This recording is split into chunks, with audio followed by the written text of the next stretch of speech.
Your Eminences, Your Excellencies, Mr. President,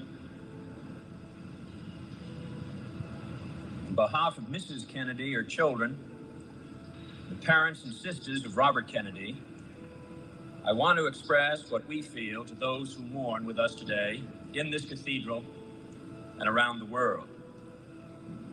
We loved him as a brother and as a father and as a son.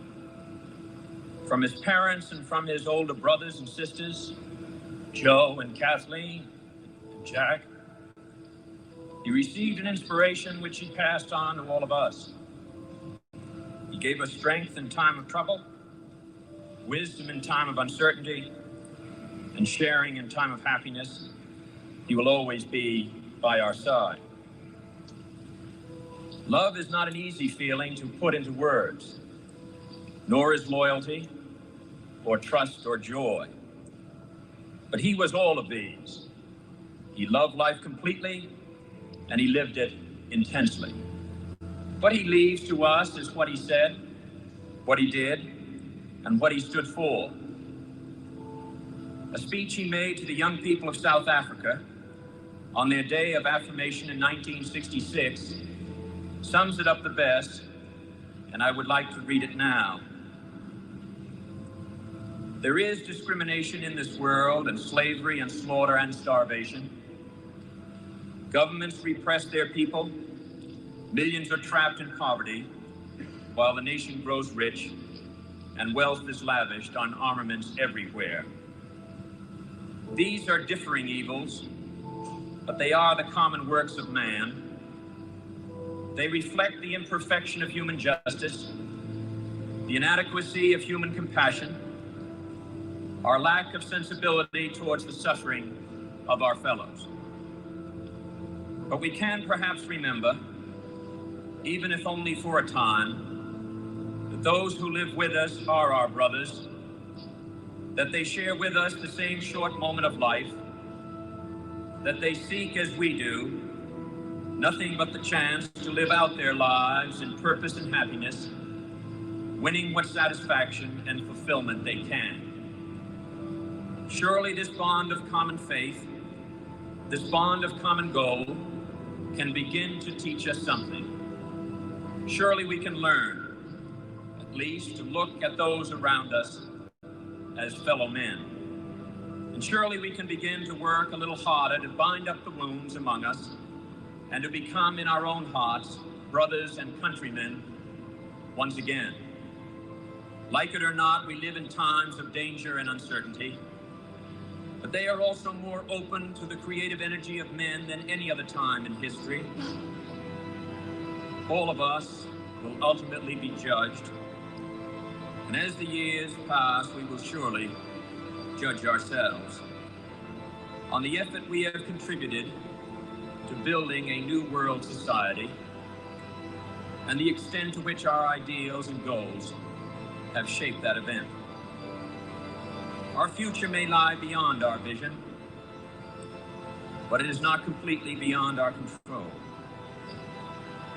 It is the shaping impulse of America that neither fate nor nature, nor the irresistible tides of history, but the work of our own hands, matched to reason and principle, that will determine our destiny. There is pride in that, even arrogance, but there is also experience and truth. And in any event, it is the only way we can live. That is the way he lived, and that is what he leaves us. My brother need not be idealized or enlarged in death beyond what he was in life, to be remembered simply as a good and decent man who saw wrong and tried to right it, saw suffering and tried to heal it, saw war and tried to stop it. Those of us who loved him and who take him to his rest today pray that what he was to us and what he wished for others will someday come to pass for all the world. As he said many times in many parts of this nation, to those he touched, and who sought to touch him. Some men see things as they are and say, why? I dream things that never were and say, why not?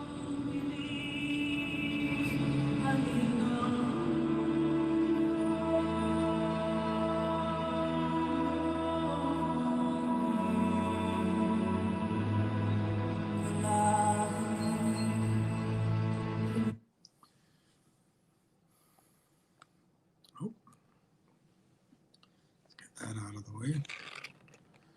There we go. Well, we can leave it there. It's not like you need to see me. Let me turn this light on.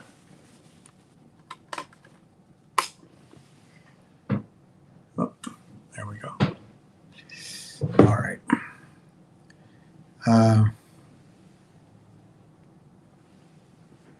Hoffman is talking. So let's dial into that if I can find it. I didn't realize that was going on. I did not realize.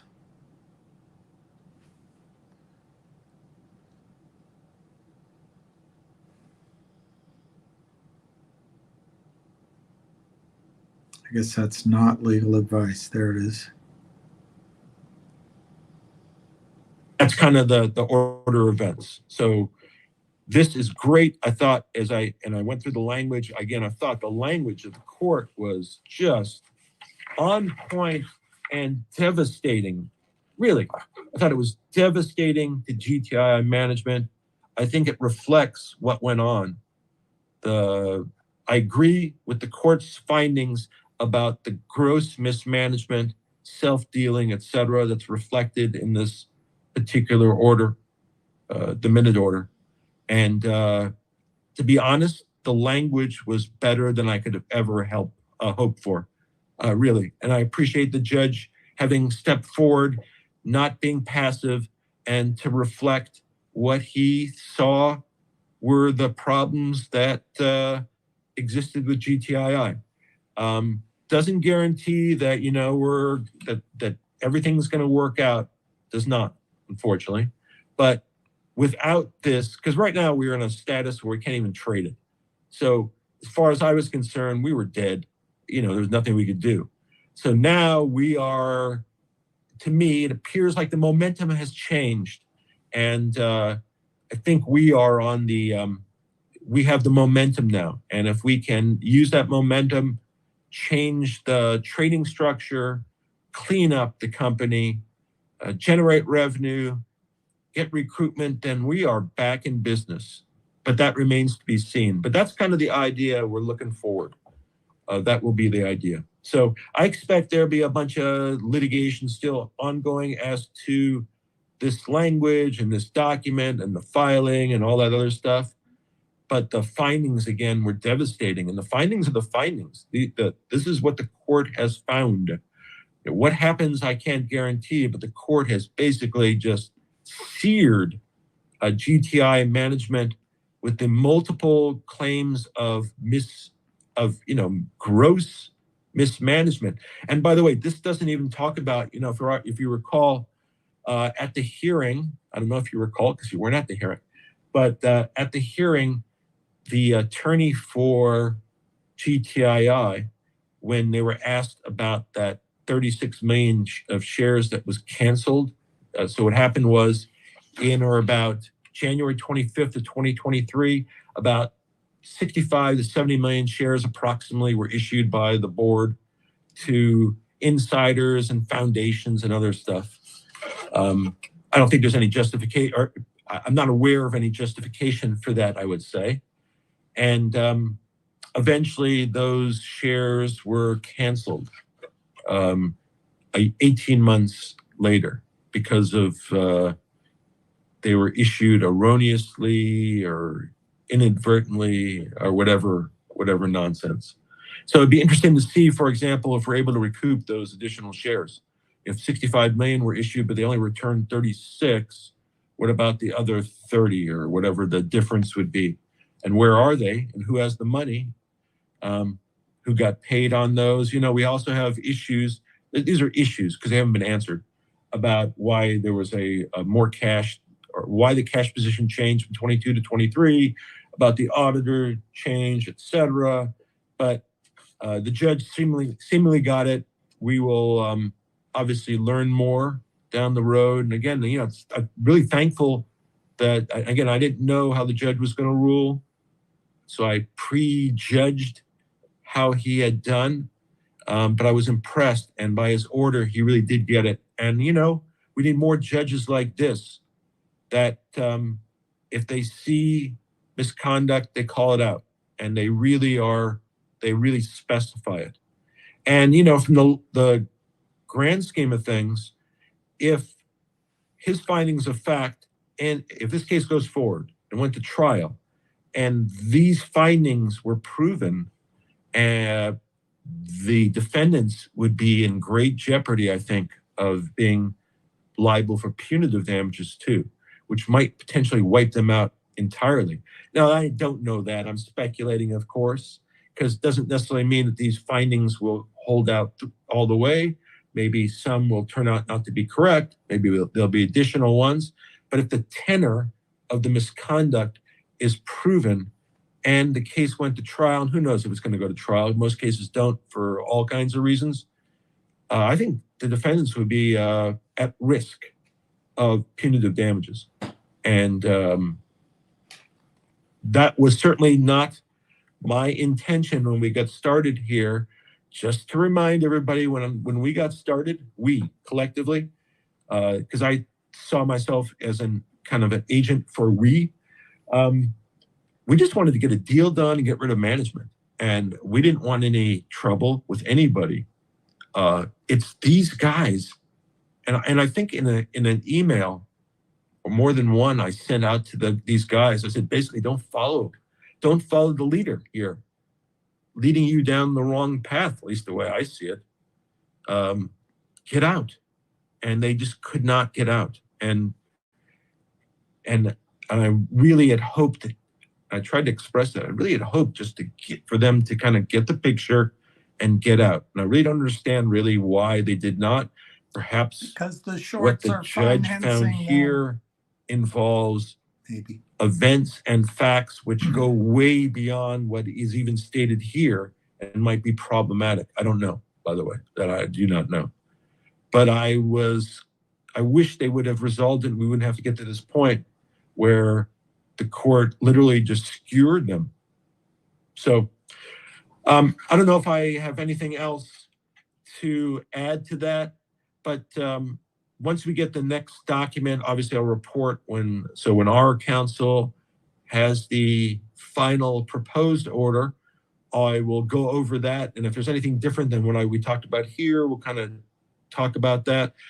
If there's any objections filed by the other side, we'll discuss that and we'll discuss where that goes.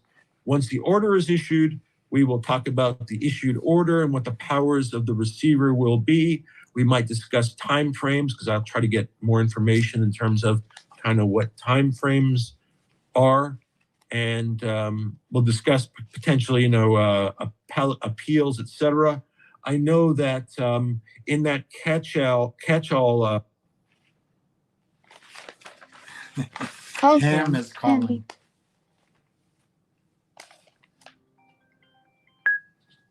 Hello. Not much. If you want to go live, you can, but Richard Hoffman is talking right now, so you might want to go live in 10 minutes or something.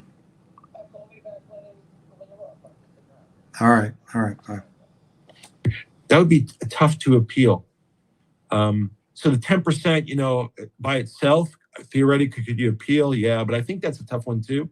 And, most appeals are lost anyway, unfortunately, or fortunately, depending who you are. But on that catch-all, section where it says in other cases where receivers have been appointed, it's a tough one to win on appeal. And factual findings are important because on appeal, when a court looks, and this is the general rule, there's exceptions, but the general rule is when a court is looking on an appeal, They look at the legal issues. They accept the factual findings of the court as true. So when the court issues devastating, like I'm going to say that as many times as I can, when the court issues devastating factual findings on appeal, those devastating factual findings are part of what the appellate court will consider as the record. And they won't go and look at the facts.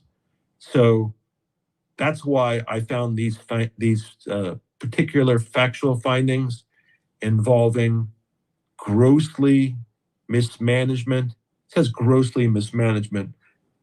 Actually, it doesn't say grossly mismanagement. It says grossly mismanaged. Violating security laws, filing materially false, misleading, and incomplete disclosures, intentionally omitting material information, grossly mismanaging, personally enriching themselves at the expense of stockholders, converting company assets, issuing shares to benefit themselves, family members, putting GTI in an immediate, imminent danger of being delisted. Again, devastating, and that's what they're stuck with. Anyway, I'm not going to comment how that translates to stock, et cetera, because I have no idea. But in terms of ultimately the business, I think this was the only way we're going to get this to be a legitimate business going forward, that we all can have trust and confidence that it's run by people that have our interests solely at heart. And the court has seemingly agreed with our position. So anyway, I'm going to post this. Obviously, if you have questions or comments, please ask. I'm going to take a quick look to my right. Yes. Somebody asked me this. If it's granted, I don't think they can use any assets. They'd have no access to the bank account. Once the receiver would take over, the receiver would have access to all the operations of the company, the cash flow, the bank accounts, and the receiver would be then reporting to the court. The court manages the receiver. The receiver files, depending on what the court require, would file monthly, quarterly, whatever reports. To the extent the receiver wants to take significant action, they'd have to get the court to sign off on significant action. That would be like, and I'm just guessing, but let's say the receiver wanted, somebody wanted to do an acquisition. And I, by the way, I have no knowledge about that, but just give you an example. Let's say the receiver wanted to do an acquisition. Somebody came in, they were going to bring cash in, and it was a great deal. The receiver then could go to the court and say, we should do this acquisition, something like that. But it might be, buying a hot dog. He might go to the court to buy a hot dog. It doesn't have to be like a huge acquisition. So I'm taking another quick go to my right. Hi, Bill. The receiver has not been appointed yet, so we have that. Oh, that's a good question, by the way. Thank you. The receiver has not been appointed, but we know who it is. Sometimes I bury the lead. But in the minute order of the court, it says management's conduct under NRS 78.6504 is disqualifying the current managers from serving as the receiver.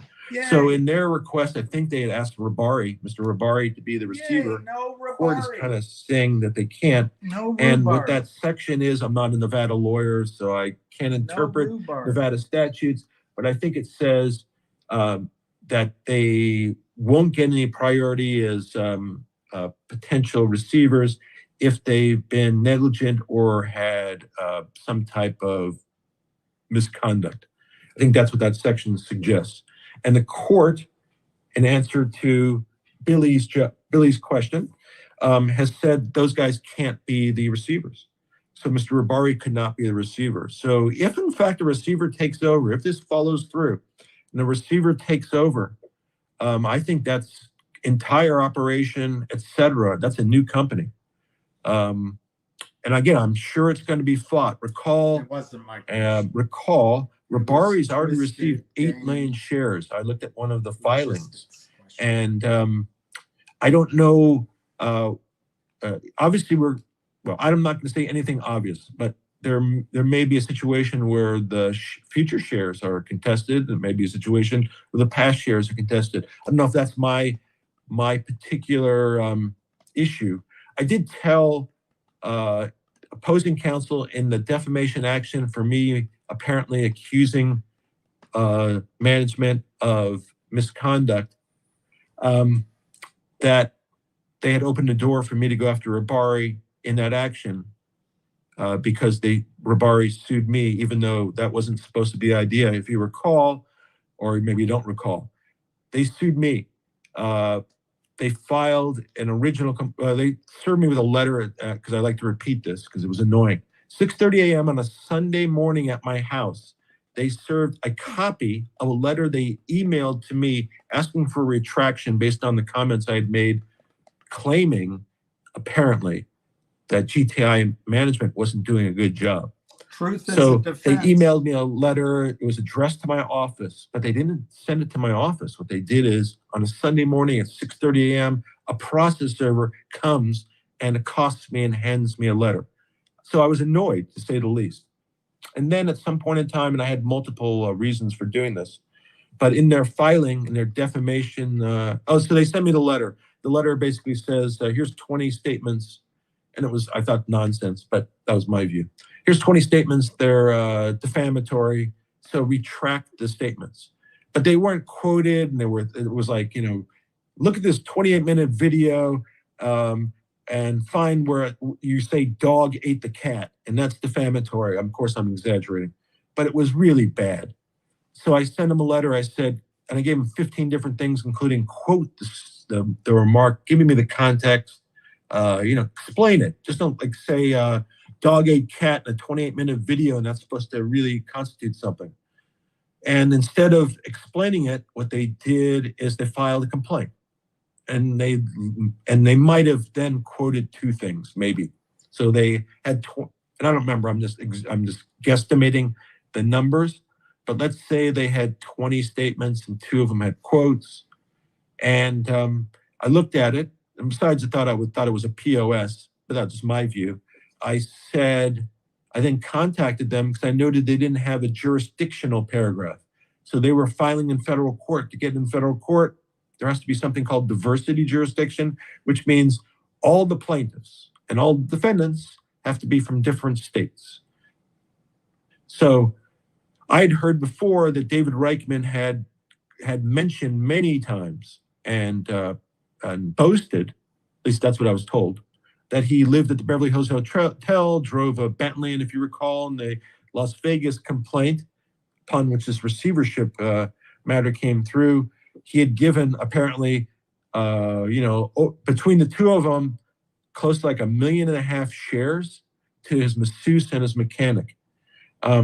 Different people, I believe. I don't believe the mechanic is the masseuse, and I don't believe the masseuse is the mechanic.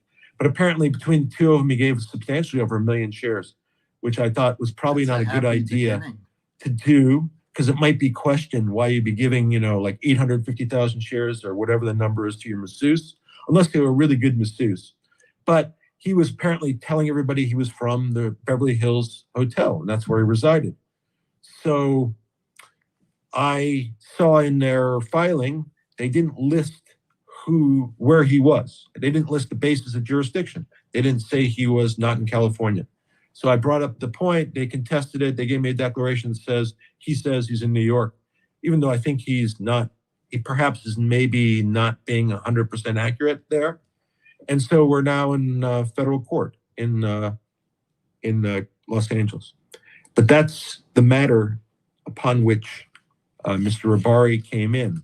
So after I told them, you can correct that deficiency and I'll hold off filing my response. And I had something in mind I was going to file to hopefully terminate the defamation action against me.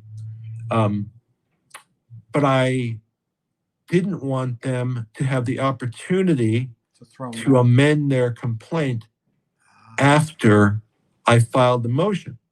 And as a matter of right, you could do it once, right? So they filed their motion. I brought up the jurisdictional issue. I just wanted them to correct that. Then I knew they couldn't also amend without going to court, and it couldn't short circuit my motion. But instead of just amending to correct the jurisdictional paragraph, they added Ribari as a plaintiff, and they made some accusations. And again, I don't understand how they're defamatory, but that's what they did. So they added a few more allegations that are, in my opinion, They're on the side of the shorts. they're bogus, more It's the bogus shorts. nonsense. It's the shorts. But that brought Mr. Ribari into the case. Now that he's in a case, before I wouldn't have access to him because he wouldn't be in my jurisdiction, and I couldn't sue him in California. But what they did is currently they put him against me in California, and now I can go after him, or at least have the option of going after him, perhaps. At least I've thought about it. I told his counsel that yesterday. I said, thank you for opening the door. And, just to let you know, that discussion I had with counsel. So yesterday I had a discussion with their counsel. Same counsel, by the way. So the same counsel is in Nevada that's doing the lawsuit against me here in California. So the conversation I had with them yesterday about dismissing the defamation action, for various reasons, most of which is BS. That was the main reason. But there's a bunch of legal problems. It's privileged. It's anti-SLAPP. So in California, free speech or your First Amendment rights are protected. So if you are sued for basically exercising your rights of free speech, there's a procedure that happens in the beginning of a case.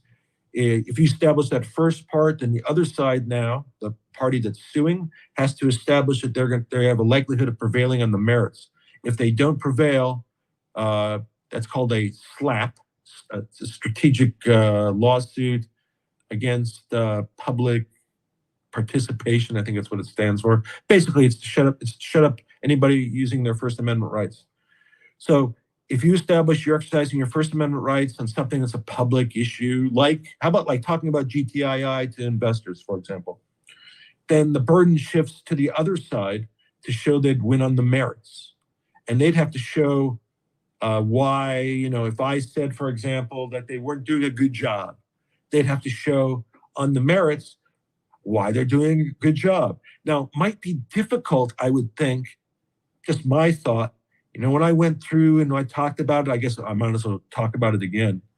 The comments by the court that those defendants, including GTI, current management, David Reichman, Kathy Griffin, Frank Benintendi, Donald Gilbert, as referenced in this particular order, specifically management as defined, grossly mismanaged the company.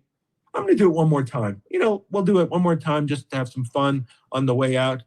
And then I'll leave it at that. I'll say goodbye now. Wish everybody well. I will keep everybody apprised. But I'm just going to reread that paragraph and then the third paragraph, because those two, I really think the judge tells us where it's at. And again, it took me, I read it a few times before I kind of appreciated the extent of what the judge saw here. But here it goes again.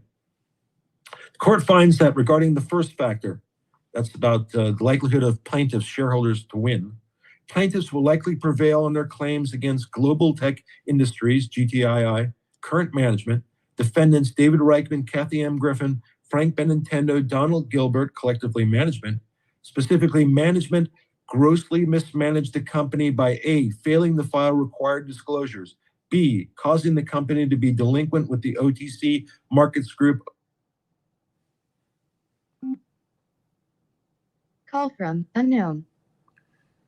And C, violating securities laws and regulations. 2, grossly mismanaged the company by A, filing materially false, misleading, and incomplete disclosures, and B, intentionally omitting material information from its disclosures.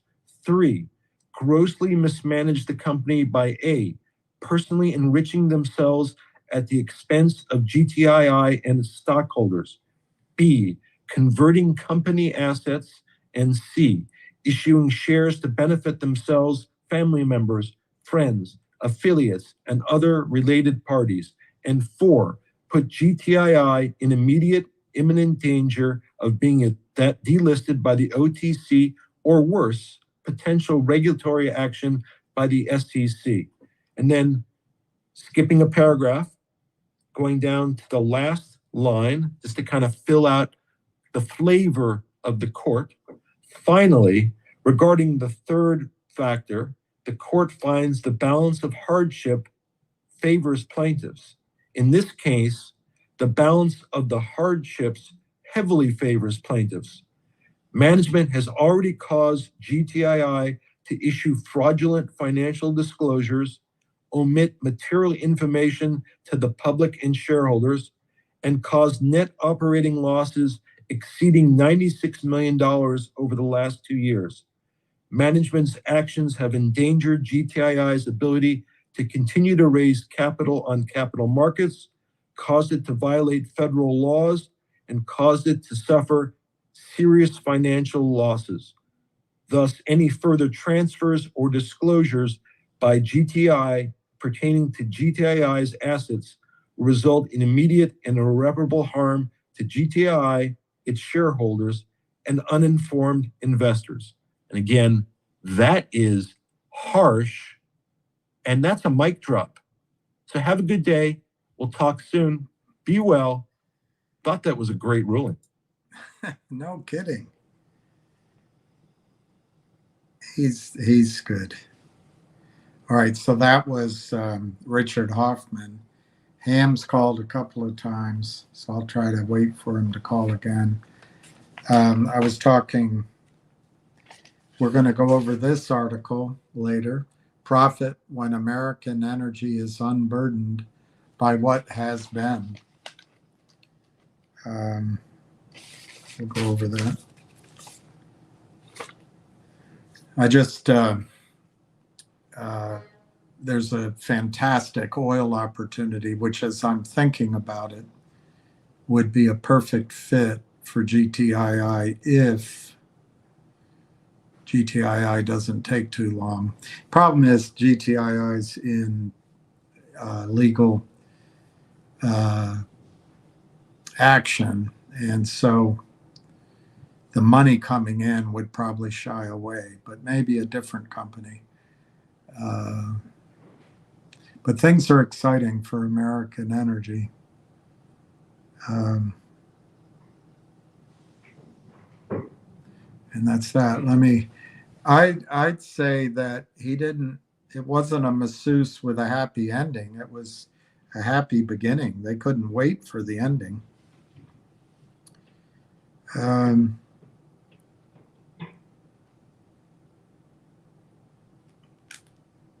All right, boring. GDC is boring. Let me see if I can get Ham on, because he's called twice now.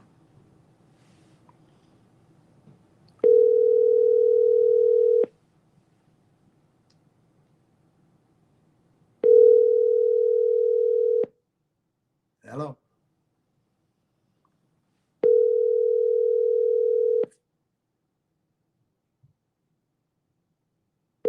All Call right. ended. He's obviously on somebody else's call.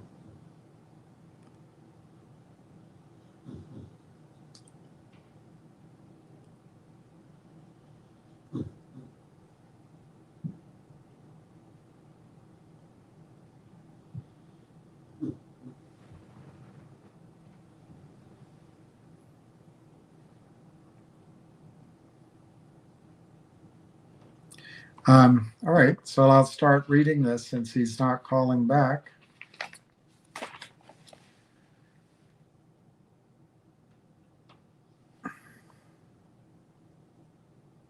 Harris must think it's profound.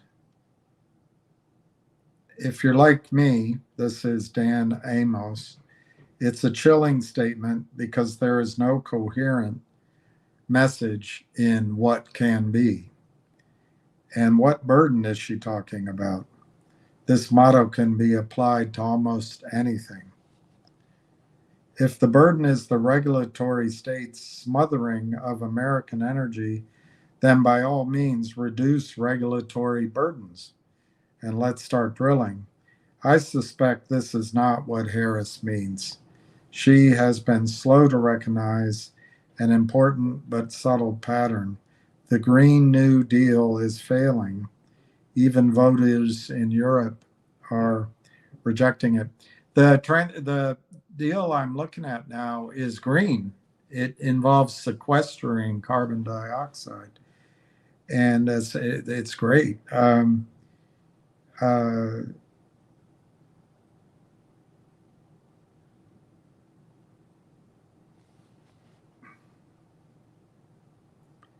Based on growing public dissatisfaction with expensive, unreliable wind and solar electric generation, a renewed appreciation for oil and gas is inevitable.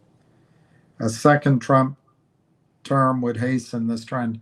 I'm not sure we'll have a second Trump term. I think it's more likely we'll go into government paralysis as lawsuits get filed. No one in the blue states, blue cities in the press is going to believe Trump won.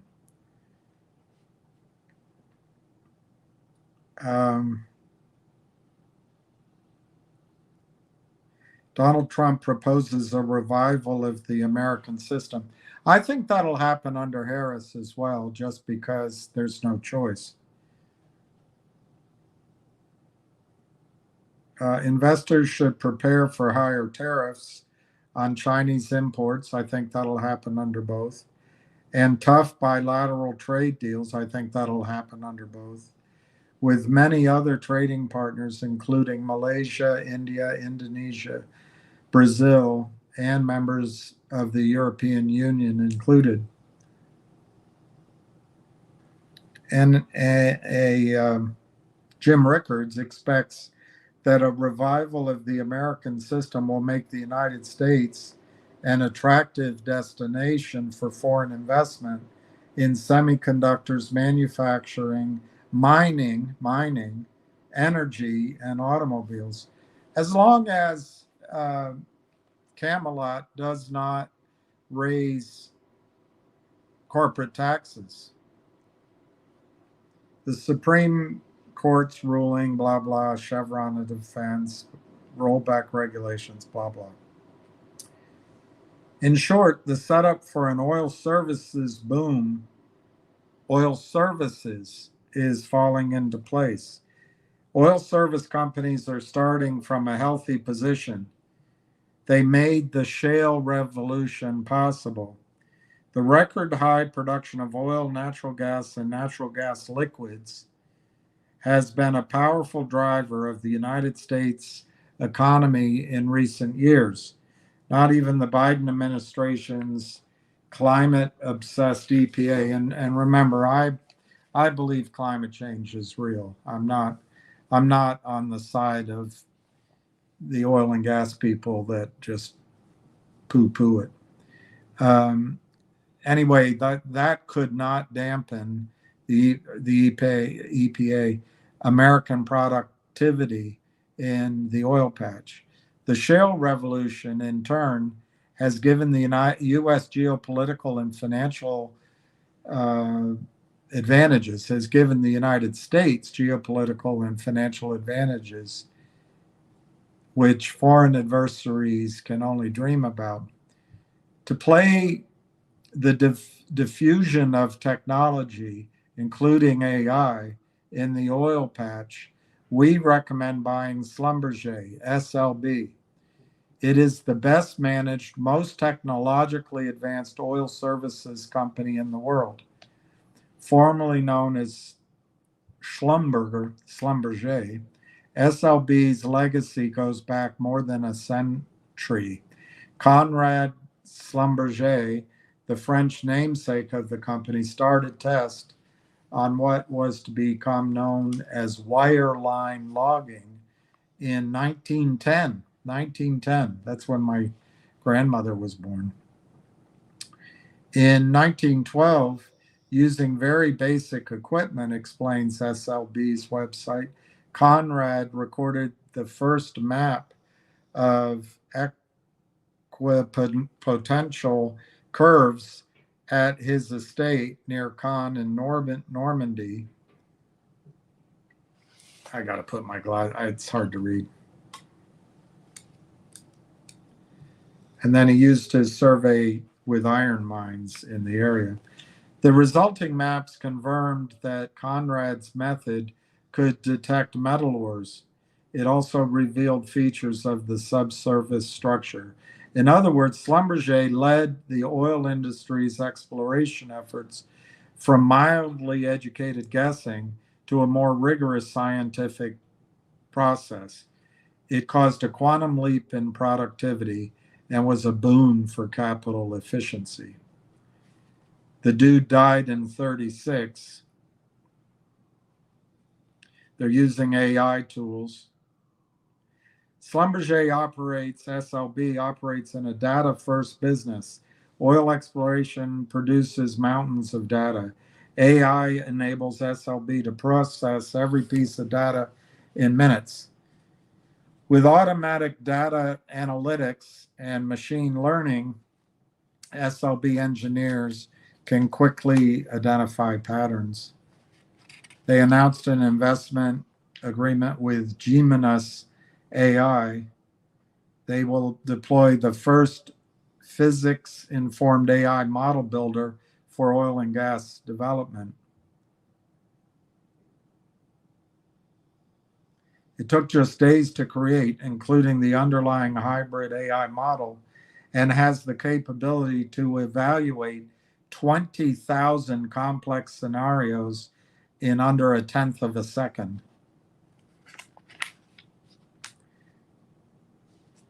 Here's another way to think of SLB.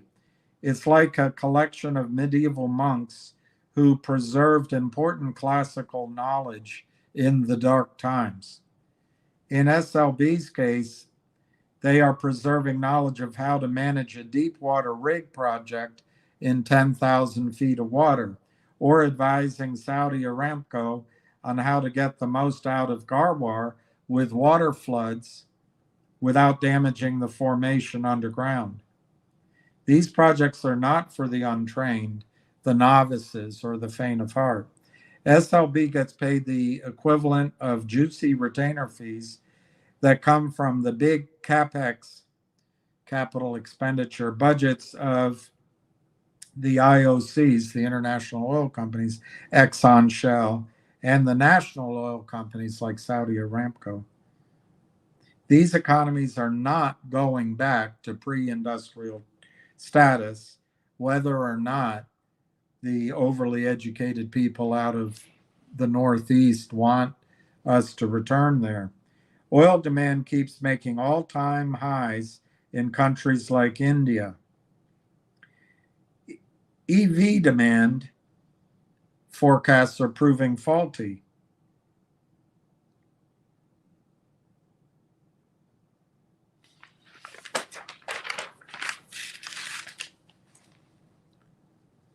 Schlumberger has made it through a brutal long down cycle from 2014 to 2020. Many layoffs, write-downs, and restructurings. But using Nassim Taleb's Lindy effect framework, we can expect SLB to be around roughly as long as it's already lived, about a century. The oil and gas industry will likely be around for another century or more.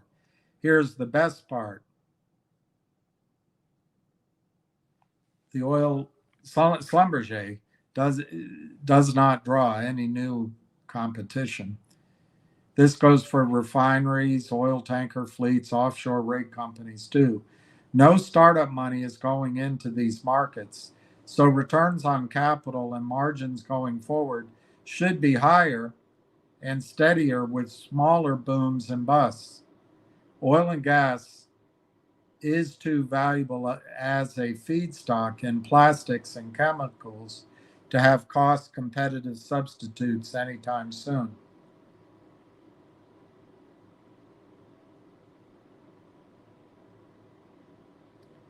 SLB's revenue tracks capital spending budgets at its national and international oil and gas clients. CapEx fell off a cliff after the 2014 oil crash, especially in deep water offshore projects. Now that shale production growth is peaking, there is a budding renaissance in offshore oil activity. It is booming in Guyana, Brazil, and many African countries. Meanwhile, SLB's portfolio transformation is showing up in its improved financial metrics. SLB has shifted to high margin, more asset light services. And then it gives a chart: earnings per share, return on capital.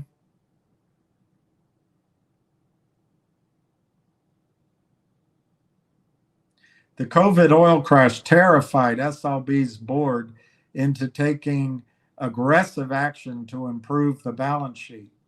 They jettisoned the onshore pressure pumping fleet to Liberty Energy.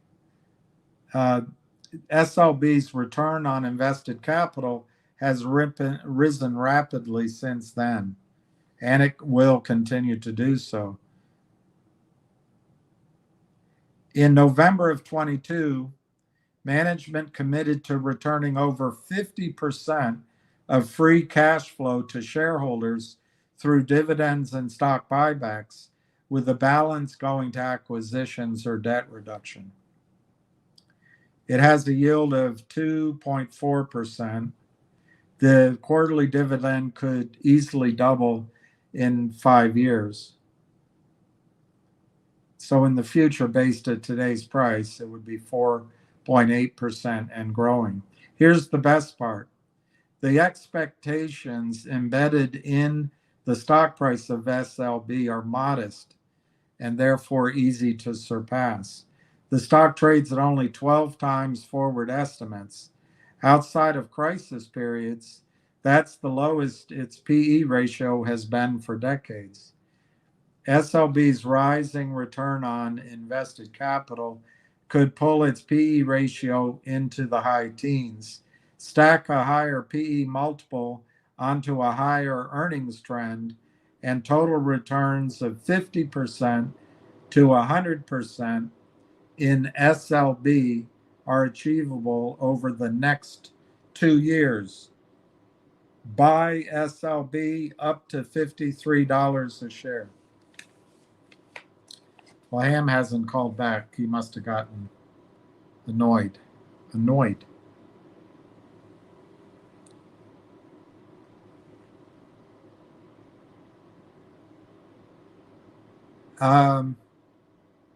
Sorry for the noise outside. I don't know who would be a good choice to take over. I don't think anyone will buy GTII. I don't think that's in the cards. There's a company they want to put into GTII, which I think is somewhat artificial intelligence or some similar field. Personally, I would just put any company in that's cash flowing and just keep the pressure on the shorts.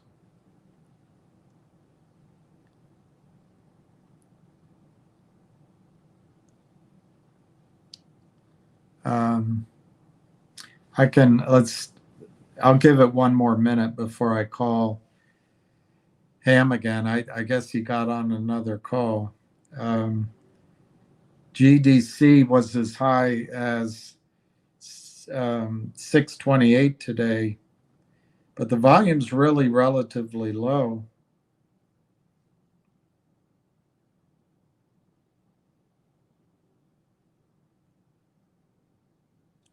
It's the only thing that's green on my screen, though. Everything else is red.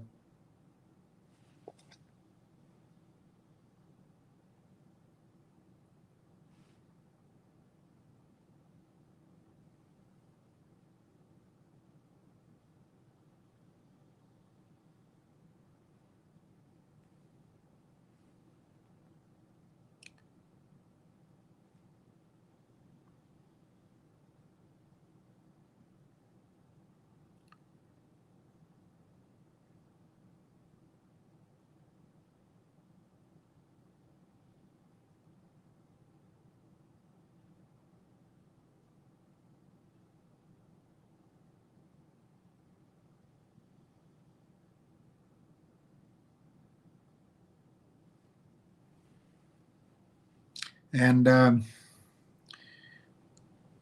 just looking at some headlines. Nothing, I guess U.S. home prices continue to surge. Anything to make me feel maximum pain.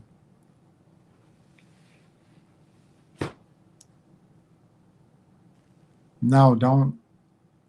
There's no reason, Dita, to exercise calls or puts. Um, I mean, I guess in rare cases, if you want to convert to a long-term holder, but it's much better to just buy the stock if you want to do that. To make money in calls and puts, you just trade them. You just trade them. And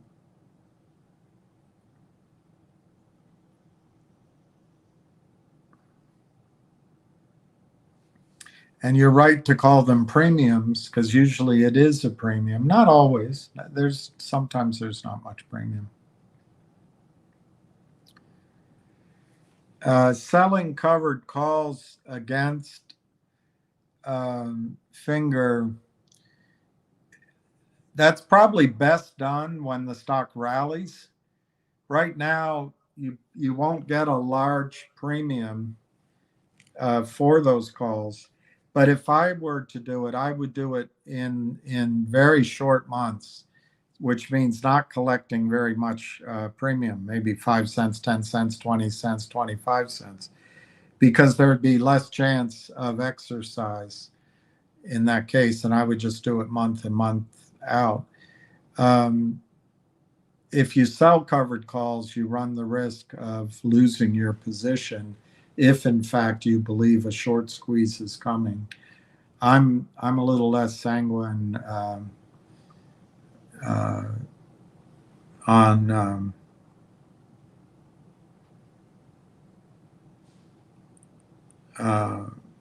whether or not there'll be a short squeeze.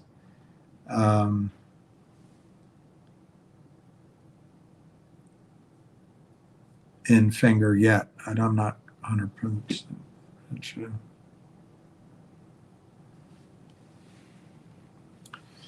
Would you walk through what you would do if you own finger $3 calls and the price is 10?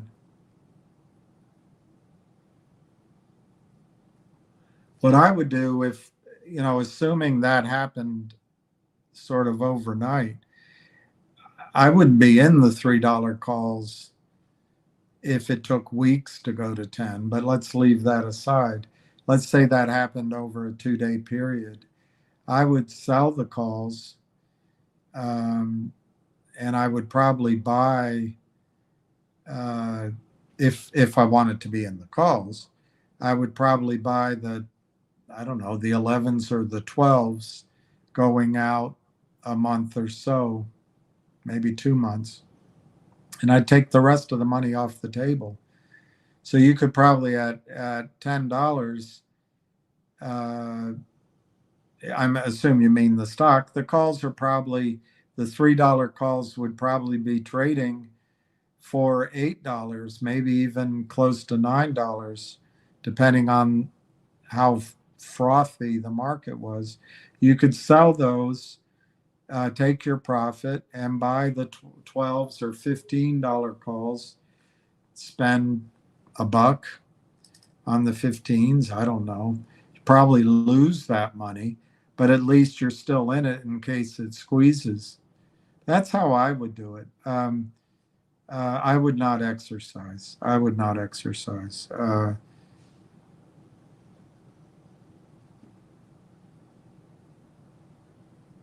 Let me think what you're asking me. On the other hand, you want to be a long-term holder of the stock.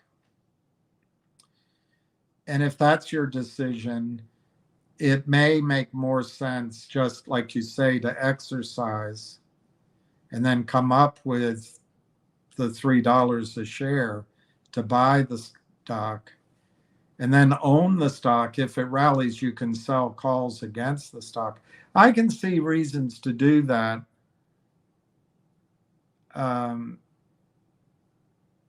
Instead of trading options. The problem with trading options is you're going to lose your money. unless you're really disciplined, you're going to lose your money trading options.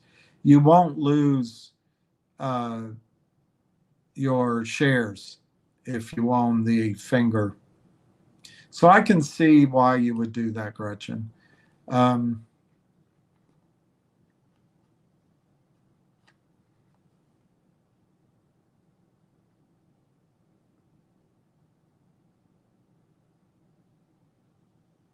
It's, I guess it would also depend on where at, if the stock's at $10, where you think it's going to go over the following month or so. My inclination would be sort of both sides of the coin. If it's at $10, you could see a squeeze potentially. But if history's any guideline, they'll come in and sell it back down. So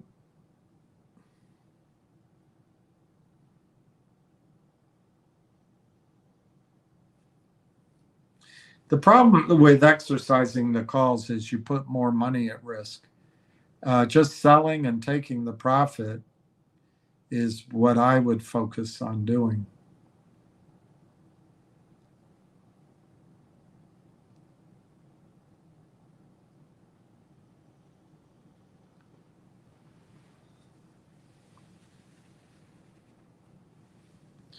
I don't think there is such a thing as a cash account. Hang on, the speaker changed. I had it.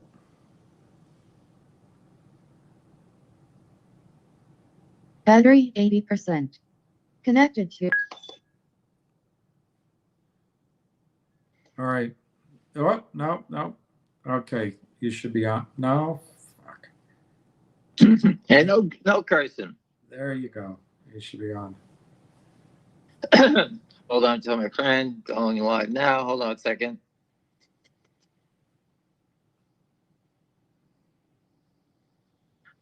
All right, I didn't get a chance to listen to Richard. I did speak to Richard, and the next steps are after that glorious win in GTI is the receiver. Once he gets control, he'll retire all the shares from the management. So the refloat, I'm told the outstanding is going to go down 150 million out of the gate, and then they're going to start looking for any illegal gains, and that they can claw back, and that money will go into the company.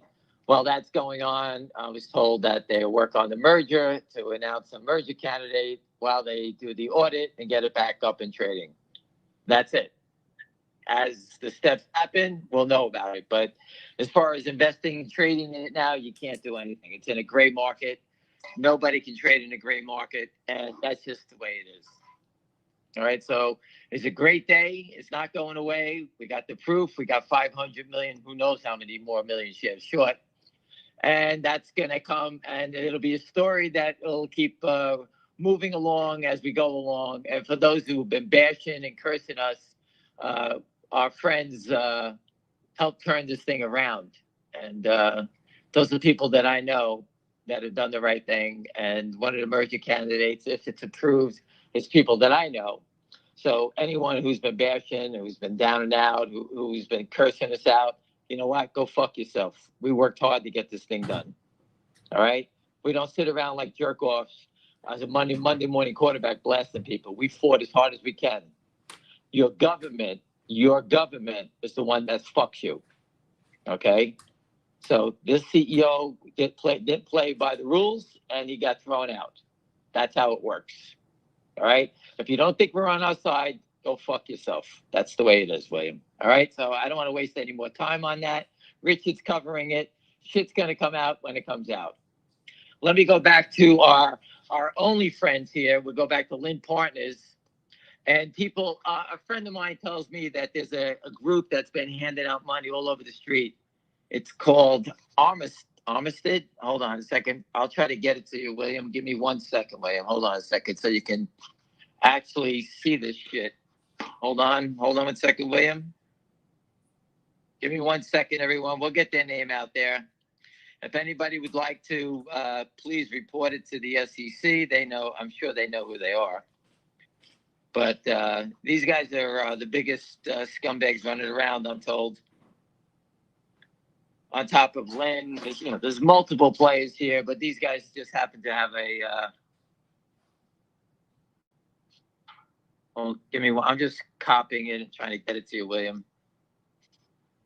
You can see some of the stocks they're involved in the filings. Maybe you know how to pronounce it better than me. I don't want to butcher it, which I probably will. I just sent it to you, William. Maybe you could take a look at it. I'll try to get that information up on everybody for you.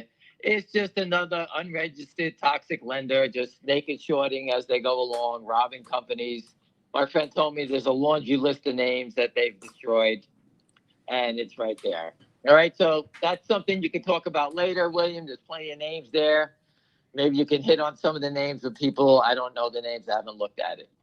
I went over GTI. I gave you a new toxic scumbags. And let's go back to Lynn Partners and this toxic scumbag. Anyway, everyone, you could see the same stupid pattern. They sell into the buying. They cross as much as they can. They drive it back down. What are they so nervous about letting a stock go up? Because they do not have the money to maintain the position. It's very easy. You have to see it. Just a little while ago, I was on the line with someone who didn't understand it. I spent 20 minutes with them. And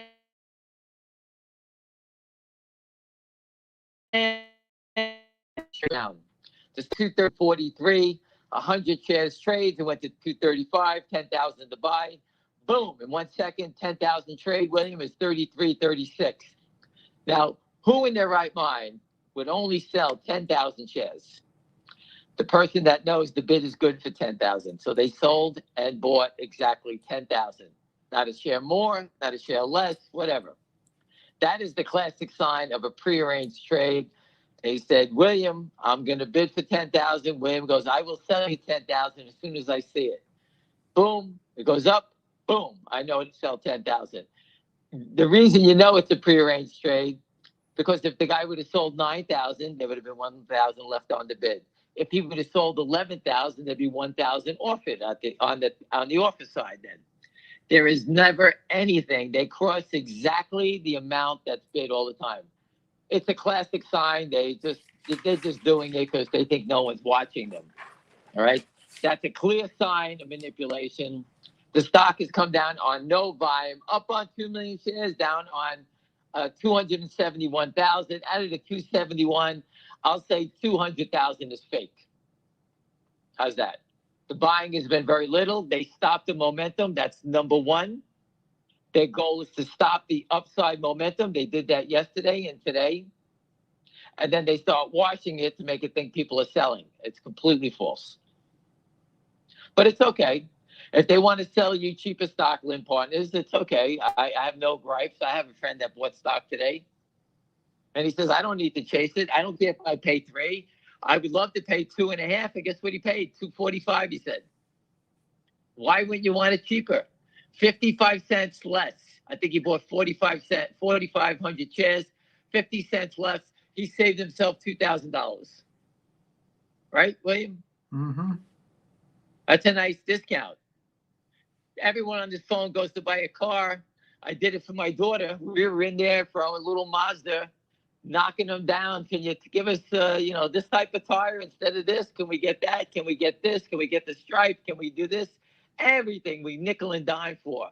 Everyone's crying about their groceries, that this and that and this. Everything's too expensive. Well, not Lynn Partners. They're willing to give you discounts on everything.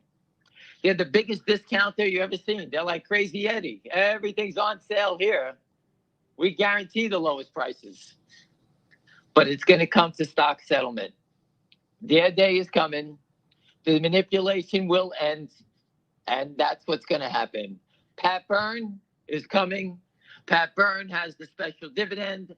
I told you, I believe the special dividend will be out. I said this week and next week. Well, we're already past 2 days already. So we got 5 more days to go. Within 8 days, I expect this dividend to come out.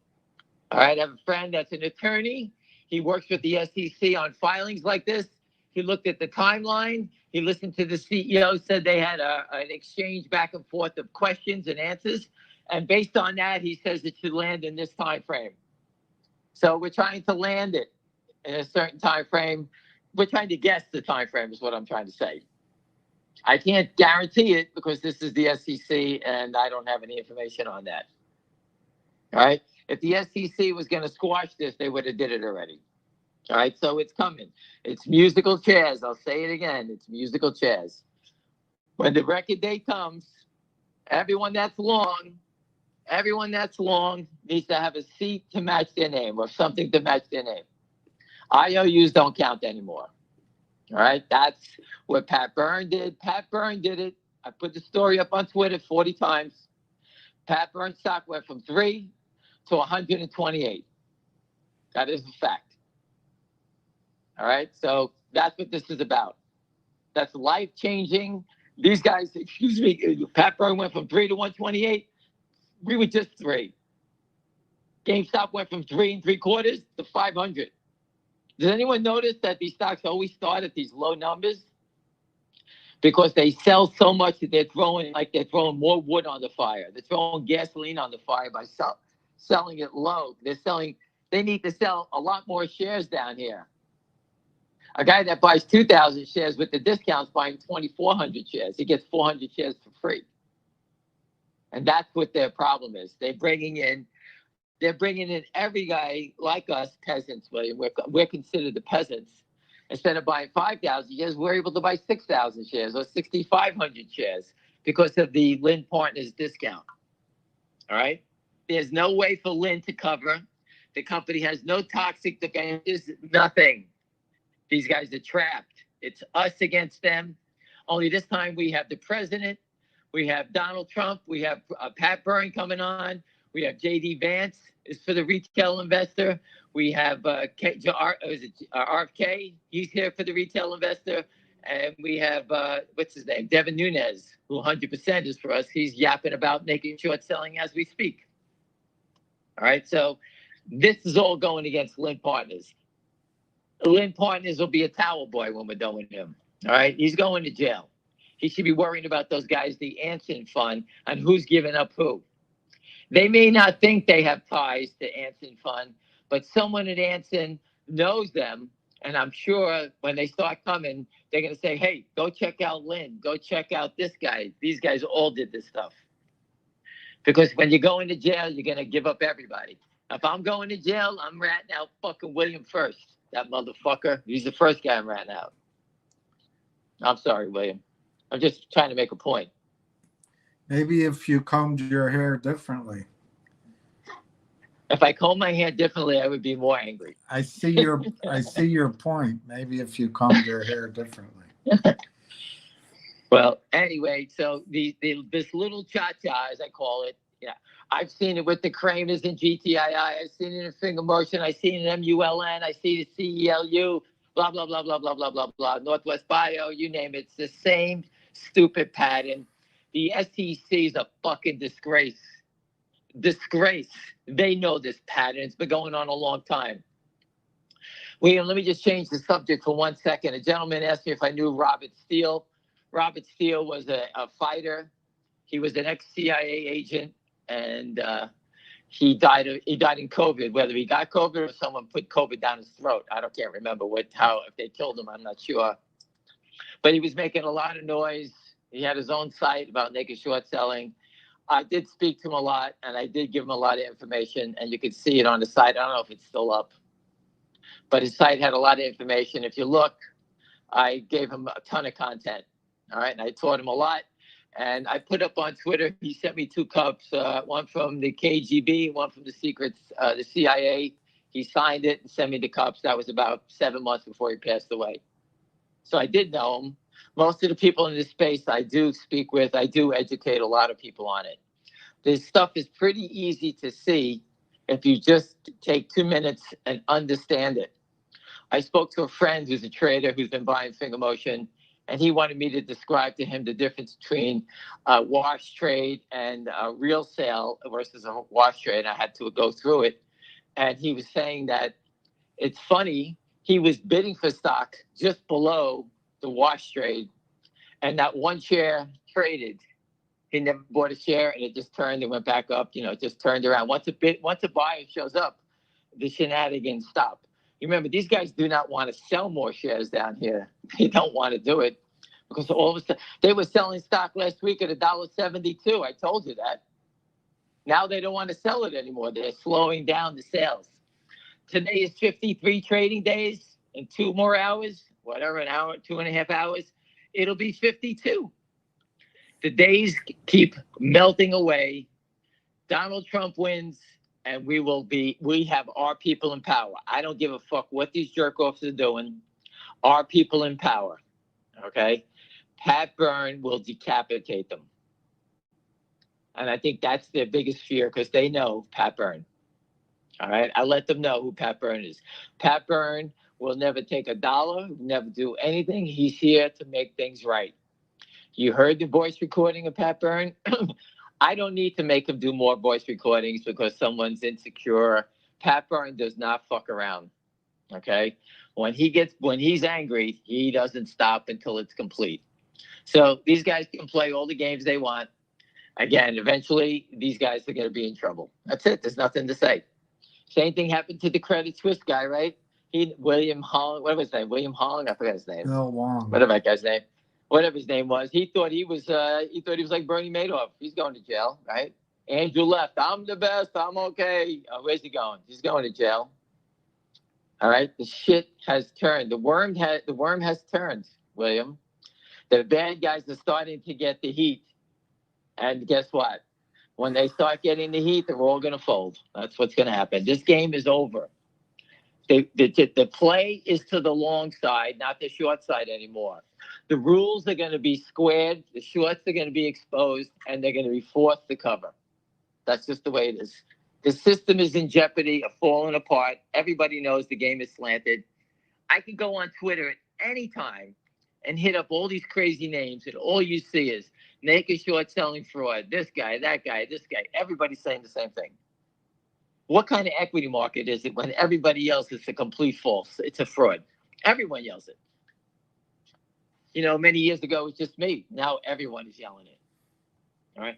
William, I posted on Twitter before. I just wanted to let you know about that. The source of the brokerage firm with the order, I'm told, is JP Morgan. I posted if anyone has any contact. Is that with the JP order Morgan, of 50 million?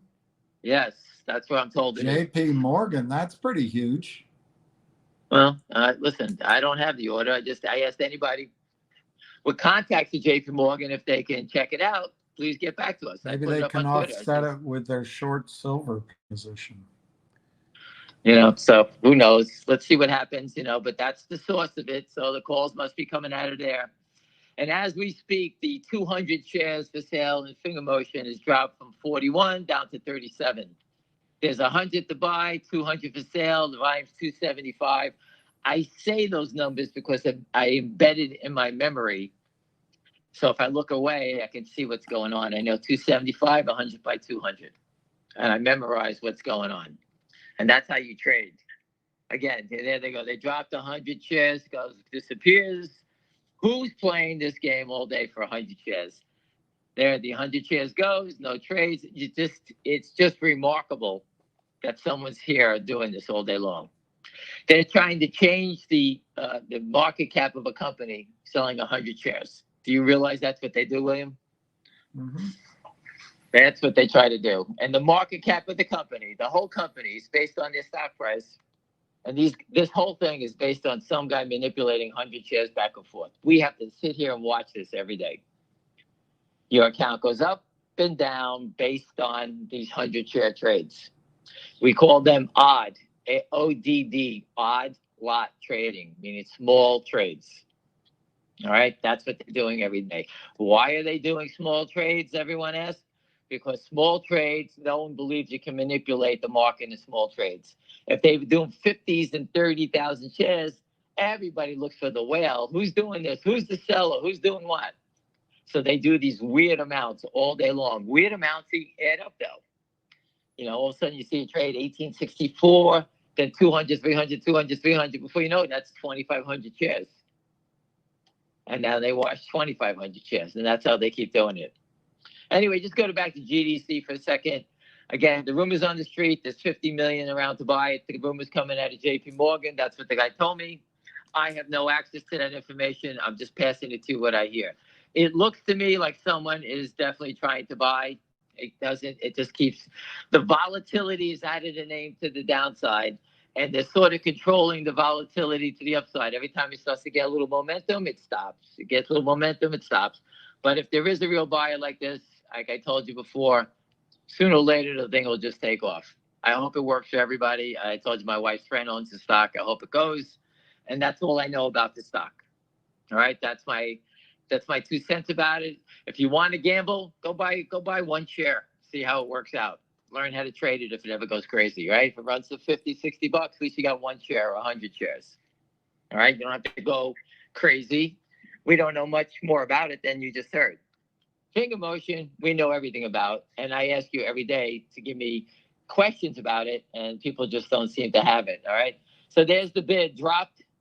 Finger motion, it was just the same volume. It was 276, a couple whatever traded, and they all traded higher. And all of a sudden, the 35 bid goes, it drops to 33, and the next trade, lo and behold, is always at 33, the low point. They want the stock to be down to the lowest point. And I'm sure if someone was to look at the trade and get me the volume on it, what they traded, I'm sure it's less than 100 shares traded at 233. But yet we all see 233 and the stock's down 21 cents. Do you get how this is a head game? This is just a game to get you to sell. That's all the whole game is about. That's what this game is about. Illegal manipulation is a trick to get you to sell. That's it. It's not a trick to get you to buy. I can't make you go buy a stock. I know how they trick you to get you to sell. I've watched it. I've been shaken out myself on these attacks. All right, so this is how it works. But when they fold, and you know the deal, when they fold, trying to buy back 230 million, and I know it's more than that now. I say 230, but they've been washing trades, and they don't buy any back. Yesterday, they flooded the market with people buying it. They sold more. I don't add it. The naked short, William, went from 1,420,000. Let's talk about that for a second. 1,420,000. For those who don't understand, that is someone who's doing it legally, borrowing the shares. They pay a fee to borrow the right to borrow those shares so they can sell them short. Well, we've been following this for a long time. And the data that we get is maybe 5-6 days old. So this stock was at below $2 when this guy shorted another 30,000 shares. So they shorted at the low. So the real short sold another 30,000, let's say at $2. I think it could be lower, but $2. So his average price, he's doing everything in his power to get his $2.65 average lower, because he's selling it lower. I told you, real shorts want the stocks to go higher and sell it short higher. Imagine you sold that same 30,000 shares at $3.20 yesterday, and today you can try to buy it back at $2.30. You make yourself 90 cents. That's a smart trader. But this is all manipulation on the sell side. All complete manipulation. The naked short is 100% tied to the real short. I just posted on Twitter, William, a friend of mine called me up. I told him, he asked me what I was doing. I said, why don't you go short finger motion? He hit it up. He goes, who the hell would short a $2 stock? What are you, fucking stupid? And he said, get lost, without even knowing anything about it. All right. We were talking about something from the past. And I told him about finger motion. I said, why don't you go short it? I said, let me just try to play with them. And he made fun of me. Because no professional trader is going to come here and sell 100, 200,000 shares of this stock at $2.40, hoping it goes down. Okay? No one does that. The only people that are doing that are people that are frauds, that have a debenture, some way to hedge themselves. That's the only people that would do that. Go ask any hedge fund, go ask any trader on the street, tell them to go short at 240. And after they say, well, maybe I'll do it, then you say, well, what's the parameters? Well, there's 230 million shares short naked and another 1.4 million here. And the company's doing a special dividend. Watch how fast they tell you to take a walk. They want nothing to do with it. Because if they're short the stock, now they're going to be short the dividend as a special gift. The short sellers are going to be short a dividend out of the blue. They're going to be short. If they're short 10% of 230 million is 23 million. 10% of 1.4 million or almost 1.5 million is another 150,000 shares short on the record date. Remember, it's the record date. The company's going to announce probably that they got the approval, and then they'll say, okay, we got the approval. Let's say it's September 1st. They'll say September 10th is the record date, meaning if you own the stock and record date of September 10th, I'm just making the date up. I don't know what it is. That means you're entitled to the dividend. And if you're short, you owe the dividend. Good luck. All right. Don't look at big stocks. When the company's announcing a dividend and they're going to pay a cash dividend, people start buying it because they want to get that cash dividend. All right. Then it goes ex-dividend, right? Everybody knows that. All right. This is different. This is something that they're going to be short and they can't deliver. If it's a dollar cash dividend, the shorts will just sell more stock and pay you with your own money. But this is a stock dividend. Now they have a position, an open position of 23 million shares, okay, that they need to deliver to people. Now, I don't know what the strike price is. I think I heard 3. I hope it's 3. Imagine if the stock is 3.5. And the option, the warrant is 3. It's in the money already. That option would be worth what? 50 cents plus a premium? Because it's an option, a 2-year option. It could be worth $1.25 out of the gate. Right? That's what these guys have to worry about. And all that stuff is coming. Any questions, William?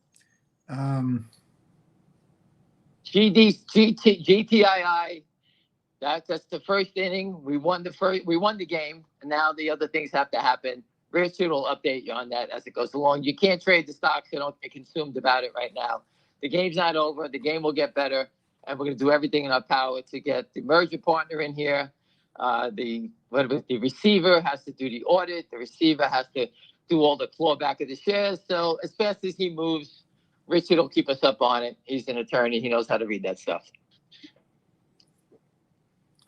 I don't know what he really means here, but why aren't the criminals cha-chaing GDC? I guess he means... because there's a buyer around and they know it.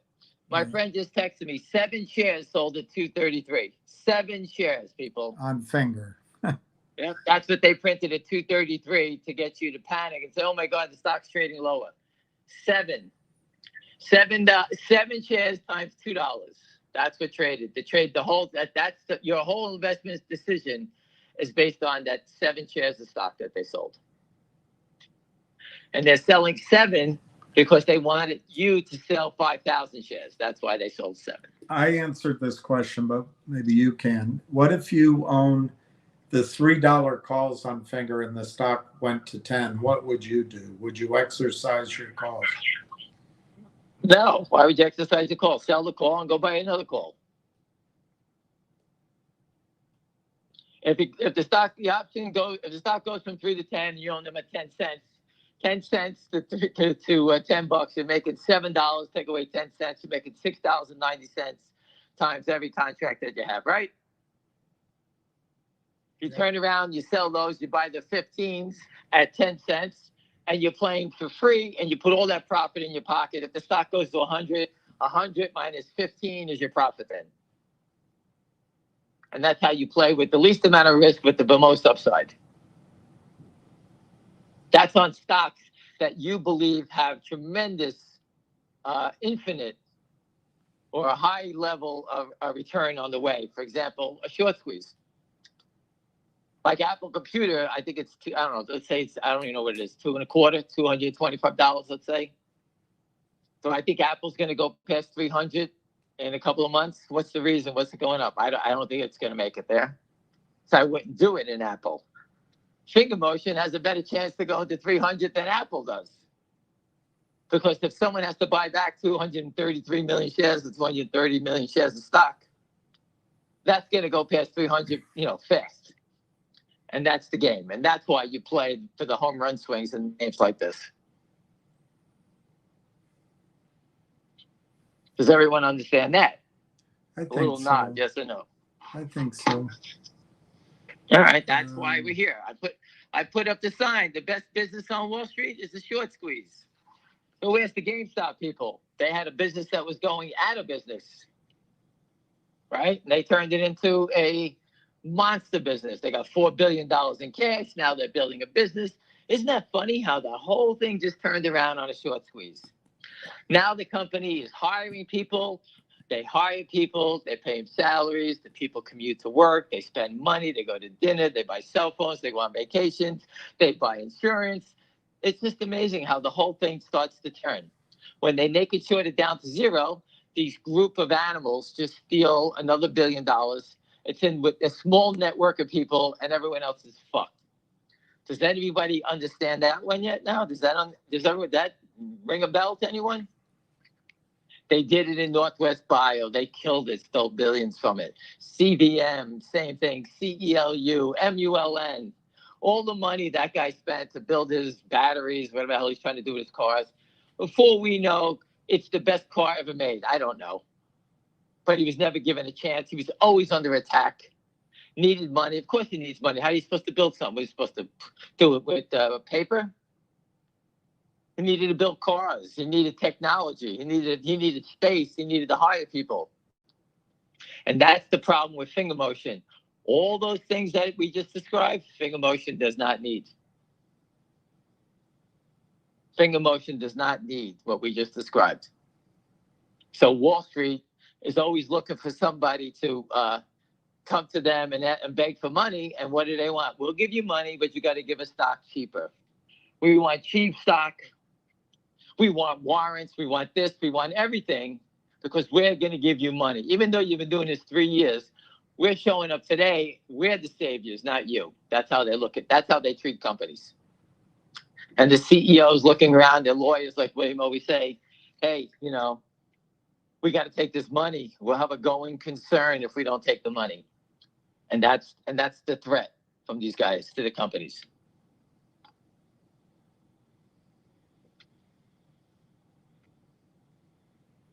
Just looking at finger motion again, the stock was trading at 3, and they're trying to push it back down again.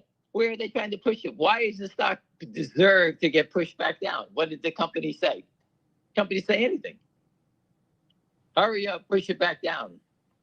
At least in the other stock, GDC, we know it's had a big run, so the stock has got wiggle room up and down, all right? What I'm describing to you on that one, if there is a monster buyer around, the second leg of that trade's coming. But I don't know. That's just something that we're watching, and hopefully you can understand it. And if you like to gamble, there's the roll of the dice. that's that one. But this is a very different. There's no reason for this type of volatility, one day up, one day down. My friend told me this morning, and he's a tremendous chart guy, big board, institutional guy, one of the best. And he said finger motion broke a 2-year downtrend. And I said, these animals have been holding this stock down for 2 years. 2 years. But finger motion survived. They survived. They built their business. They're funded. Now they're down to issuing a special dividend. They got upgraded to the NASDAQ. They survived all the onslaught. And he said, you got them. It's just a matter of when. The downtrend is broken. These guys have been doing it for 2 years. I didn't know the downtrend was that long. I had no idea. And that's what he said to me. So again, we don't know exactly. He's an institutional guy. He's a chart guy. And he said the 2-year downtrend is broken. 2 years of this. I've been reporting on this for 2 years every day. 2 years, the downtrend. But guess what? We have Pat Byrne coming in 53 down to 52 days. And trust me, once we break 30 days, I will start reporting with Patrick Byrne and reading all the criminal activity on finger motion. I promise I'll be doing Zoom calls with him, showing him the data and presenting our case to him. That's what I'm going to be doing. And I promise that. I'm going to wait till 30 days. So we're not far away. The days go fast. I want to make sure that when Trump does win, we have Pat Byrne fresh. I've told Honor I will help her out with MMTLP, Busy Brands. I'll help all those people out also. All right. These are people that have helped us. So I'm going to help them. Anything else, William? Not really. One guy's William, I just want asking. to tell you, I played pickleball yesterday, William. I guess the guy who hits the ball as hard as me. And he was in front of me, and I hit him with a backhand right off his fingers on his wrist. As he was swinging, the ball came back across, which is legal at that point because he was swinging. And he put it back to me. I wound up and hit the ball 10 times harder. I hit him in the chest, and the ball ricocheted off his racket, off his chest into his throat. Ooh. I hit the guy 3 times on 2 swings. That was pretty good. You have a strange measure of success during the day. Well, it's called being aggressive. I loved it. Is there But anyway, I want to get ahead. Does it matter if the stock goes up without volume? Does it matter? No volume is the best. No volume is the best. Once they stop selling, it will be like what is that? The gates open and it's just like the running of the bulls or something like that. It's going to be, you're going to see something. You just saw it in GDC. What do I need to tell you? You saw what happens when they stop selling. Boom, it just starts running. This is going to be very different than GDC. We don't have those big algorithms on us, okay? We just have some fucking morons that are friends of Lynn Partners. I think it's Charlie Mayo doing the trading for these guys. They're so stupid. These guys have no skills at all. Zero. I told you, if I was the short seller, I'd let the stock, I'd be putting bids up for millions of shares, letting you all cheer. It's going, get it to 7, 9, let everybody come running in. And then I pull the plug and short the shit out of it and drive it back down. We're not a buyer in town. I would fucking destroy everybody here. But guess what? They can't do that because there's no money to back up their trend. Once the stock starts to move up, the margin money, they cannot play the game. They don't have the money. When the stock goes up $1, they're down $230 million. That's margin money. That when it goes up $1, their prime broker can say, "Hey, you're down $230 million today. You got to put another $50 million." So their back is going to back them. Could say, "Hey, man, we any more money?" It looks to me like someone is telling them that because they're so aggressive trying to hold it down. Something is going on. What did I tell you about 220 in GDC? I put it up on Twitter. Once it breaks 220, look out. Well, once it breaks $3, 320, look out. You could see it. I told you, the real short, 265, he's dead. Once it starts moving towards over 320, obviously that's the pressure point. Same thing happened with GDC. I posted it on Twitter. You can go Google it, go look yourself. GDC, once it breaks 220, I said, because remember, it went from $1 to 220. They smacked it down to $1.15. And then it started moving back up again. Once it went through 220, that was the end of it. You could see these patterns.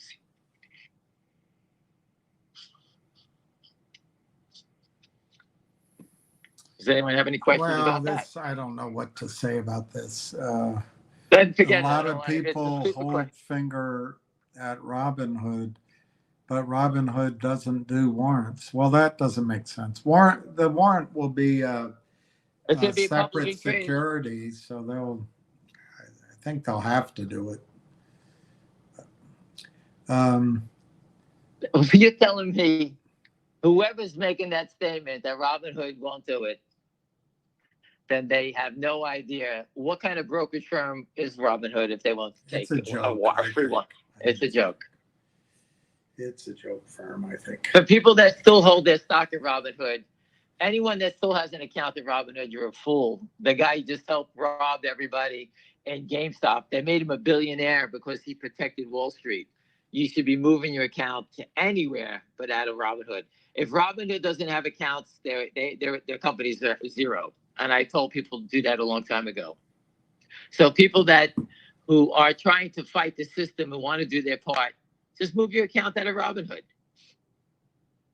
It's garbage. There really aren't any more questions, so, and I'm not creative with thinking of topics to talk about, but you might be. Well, I talked about, the Richard thing. We have to let that play out with GTI. It's outstanding. All the jerk offs that was saying that the company's trash and this. Well, guess what? We just cleaned it up, buddy. So that's completely reversed. All right, completely reversed. I don't believe you don't. I would advise anybody not to go play in this gray market if you do have access to it. And if you can, knock yourself out. You go pay what you want. Just be careful because they're going to rob you. The gray market means that you get to put a hood on your head and they can do whatever they want to you. That's what that means. So good luck with that. Let's let it play out. The receiver will get updates. Richard will tell us more about it as it goes along. There's some downtime because of the audit. So that's what it has to happen. And I believe that the merger people, they were texting me last night that you heard that we won. And I told them I did not hear it. I was out. And it's all good news. But again, it takes a little time. I haven't paid attention. Where's DJT these days? Still $21. It blows my mind that anybody would sit there and short that stock. Just remarkable.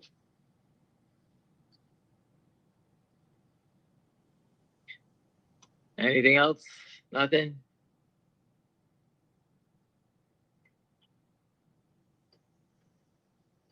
William? Hello? William? Did you have a stroke? Where are you? William, tap twice if someone's holding you hostage. Where are you? William, you okay? I'm here. Oh, okay. You got to tell me when you disappear. Computer out front Oh, you got a computer? from Flying Oh, Bus it's fine. Driver. Oh, that's fantastic. Good for you. It's not new, but it's better than mine. Beautiful. It's like Christmas at your house today. Well, I just had to make sure no one stole it. Oh, that's pretty low if someone's going to steal a used computer. Well, congratulations. I hope you get a computer and welcome to the new technology of the I world. hope I get a wife. Maybe next time I look out front, there'll be a wife. Someone's going to trip and fall into your door. That's what's going to happen. Stand outside with a baseball glove. Maybe some of you can Pretty catch hot something. out there. It's beautiful today. It's my type of day. But again, so there's no questions. I'm trying to ask people, listen, I don't play pickleball till 4 o'clock. So let's go. Ask any questions. I'm sitting here. Shoot away.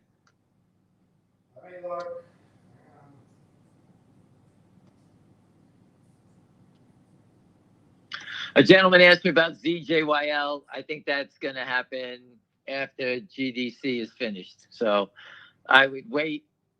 I think maybe a month after GDC goes, I think that ZJYL will go. So just mark it on your calendar in case we're not here, and you could figure it out yourself. How come the big order to buy if it exists in GDC doesn't make the stock price go up? Because guys, when you get a big order like this, Yeah. Don't tell anybody, William. It's a secret. Yeah. That's why. Guys, you sit there, that doesn't make any sense. Well, how come so many times when someone gets inside information, everybody's whispering about it? I got inside information. It's a secret. That's why. Basically, if someone does have 50 million shares to buy, they can't walk around with a sandwich board on Madison Avenue or Park Avenue saying I have 50 million shares of this stock to buy. They try to keep it quiet. The brokers, if it is JP Morgan, they don't want anyone to know their working disorder, right? Does Right. anybody know what Goldman Sachs orders are doing today? I don't, right? We have no idea what they're doing. It's called a secret. They're not supposed to tell anybody. But Wall Street is funny because people do talk, right? People talk all the time. And if I worked at JP Morgan trading desk, I call my friend over at Morgan Stanley and say, hey, Tony, tonight we're going to meet. And you would say, okay. And you go meet him for a drink and say, what's up? I got 50 million GDC to buy. And you guy in Morgan Stanley is going to say, what level, how high can you take it? He's going to sit there and say, we just have 50 million to buy at any level. We're just looking for some people with stock to sell. And the Morgan Stanley guy goes, okay, I'm going to get my friends to get long the stock. And the JP Morgan guy would say, that's a good idea. And make sure you get enough that you take care of me. Because when we go to dinner next week, I want to be going to dinner in Las Vegas. And you say, you got it. And that's how it works. There you go. So Charles Schwab is lending shares out even if you tell them not to. And there's apparently only in cash accounts they don't do it. I don't think there is such a thing as a cash account anymore. They everything is margin, but whatever. The guy wants, he's dying for you to answer that. If you own finger stock, listen, do I trust the brokerage firms? I just told you to move your stock out of Robinhood. I don't trust these guys. They all get caught. They pay millions of dollars in fine for illegal activity. Take your stock and put it out there for sale. So if the stock is, finger motion is what, $2.50, whatever, $2.40, whatever. Put it out there at $7, $8, $9, good until canceled, right? And if it starts to move up, you can always cancel it. That's it. You can cancel it every night, put it out there in the morning. And what that does, it eliminates that whole thing that you're talking about. So idiots out there believe MMTLP is going to settle, but if MMTLP settles and you've already moved your shares to NextBridge, are you screwed? I don't follow it. I can't tell you what to do. That's for the powers to be to tell you that, not me. Well, I've made my position clear on it, but they wanted to know yours. What do you know about Martin Shkreli and Big Pharma? Martin Shkreli, whatever his name is. Oh, he was an ace. You ready? He raised the price of some HIV drug, and everybody went after him for raising the price. It's his company. He could have raised the price whatever he wanted to. All right. I don't agree. Oh, the medicine that yeah. Well, that's his choice. It's his medicine. If he raised his price to $10,000 a treatment, that's just the way it goes, right? Yeah. He can do whatever he likes. It's his company. But everyone attacked him on it because I guess Big Pharma was pissed off because now it's bringing attention to what they do, correct? Yeah. So they went after him. But that's not the good part of him. That was the part that Big Pharma wanted to get him, and they attacked him for price gouging, whatever. But it's his product. I don't know about you. If I have a car and I want to sell it, and it's worth $10,000, and I want to sell it for $100,000, that's life. You don't have to buy it. That's just the way it is, right?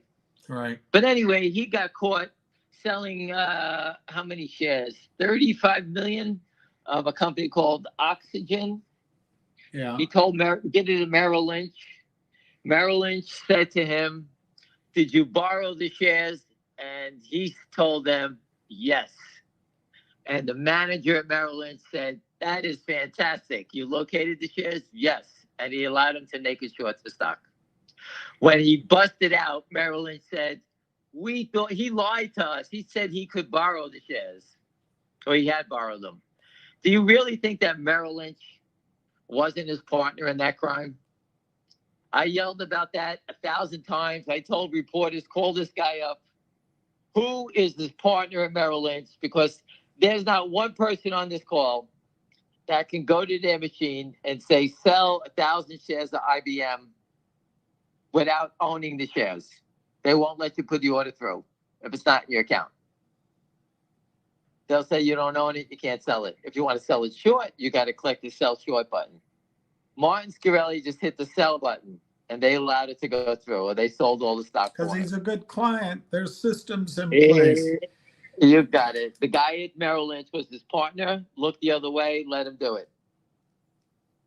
He naked shorted 35 million shares. It's in the document. Imagine 5 cents a share, maybe on Oh, 35 more than million. that. Might have been 6 Yep. cents a share.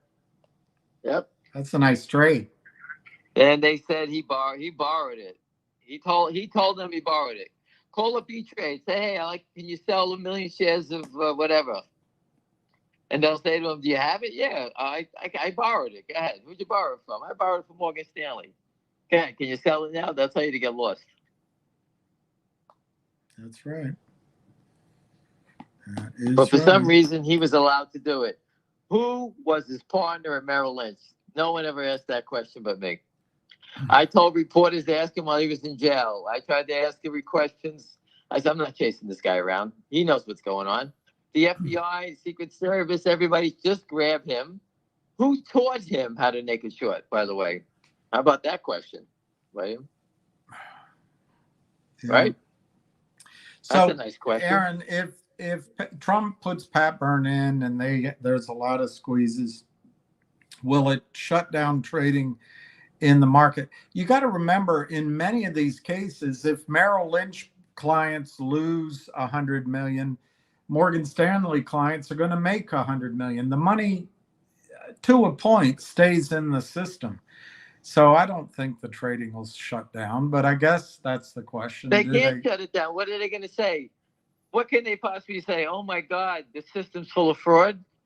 As it gets closer, they're going to know that Trump's going to win, and these guys are going to start to panic. And that's why you see the aggressive selling now, because they're trying to cover. That's what they're trying to do. This is not an attempt to give you cheap stock. This is an attempt to get you to sell, because these guys are buyers. They're not sellers. We all talk about them as sellers, but they're really buyers. They're doing everything in their power to con everybody on this phone call, anyone that owns a share of stock, to give up. That's what they're doing. And it happens. I'm not saying it doesn't. It does. People give up. People die. People move on. And that's just the way it goes. I had a friend that bought GDC. I had a friend, William, who bought 4,000 GDC. He sold 2,000 at 205, but then he sold the other 2,000 at 350. And then it went to 12. Well, now it's and I said, listen, you can't, you made money, so don't cry. But you learned your lesson that hold on to a little bit as you're going up and average it up. You could have sold the 2,000 at, 2, whatever. He sold, 300, you got a better average, even if it was 50 cents more, $1 more. That's how you stay longer in the game. But, when you're broke, you need to take money.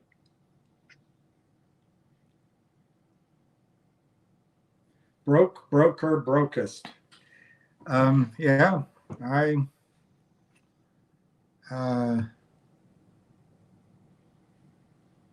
what's this question? GTI. GTI, no questions on GTI. It's up 500%. It's not. Don't trade it's GTI. Down 1,000%. It's up 500. Doesn't make a difference. Don't trade it right now. You'll get robbed. You have to wait for Richard Hoffman. You can't even trade it. You'll be robbed. I mean, if you want, put a GTC in at 0.0002 to buy, and see what happens. But I wouldn't. Listen, if you put an order to buy, let's say you put an order to buy, you want to buy 100,000 shares at 2 cents, right? Right. You would, if I'm the market maker, you'll never get it unless the ask goes to a penny or goes under that. Right.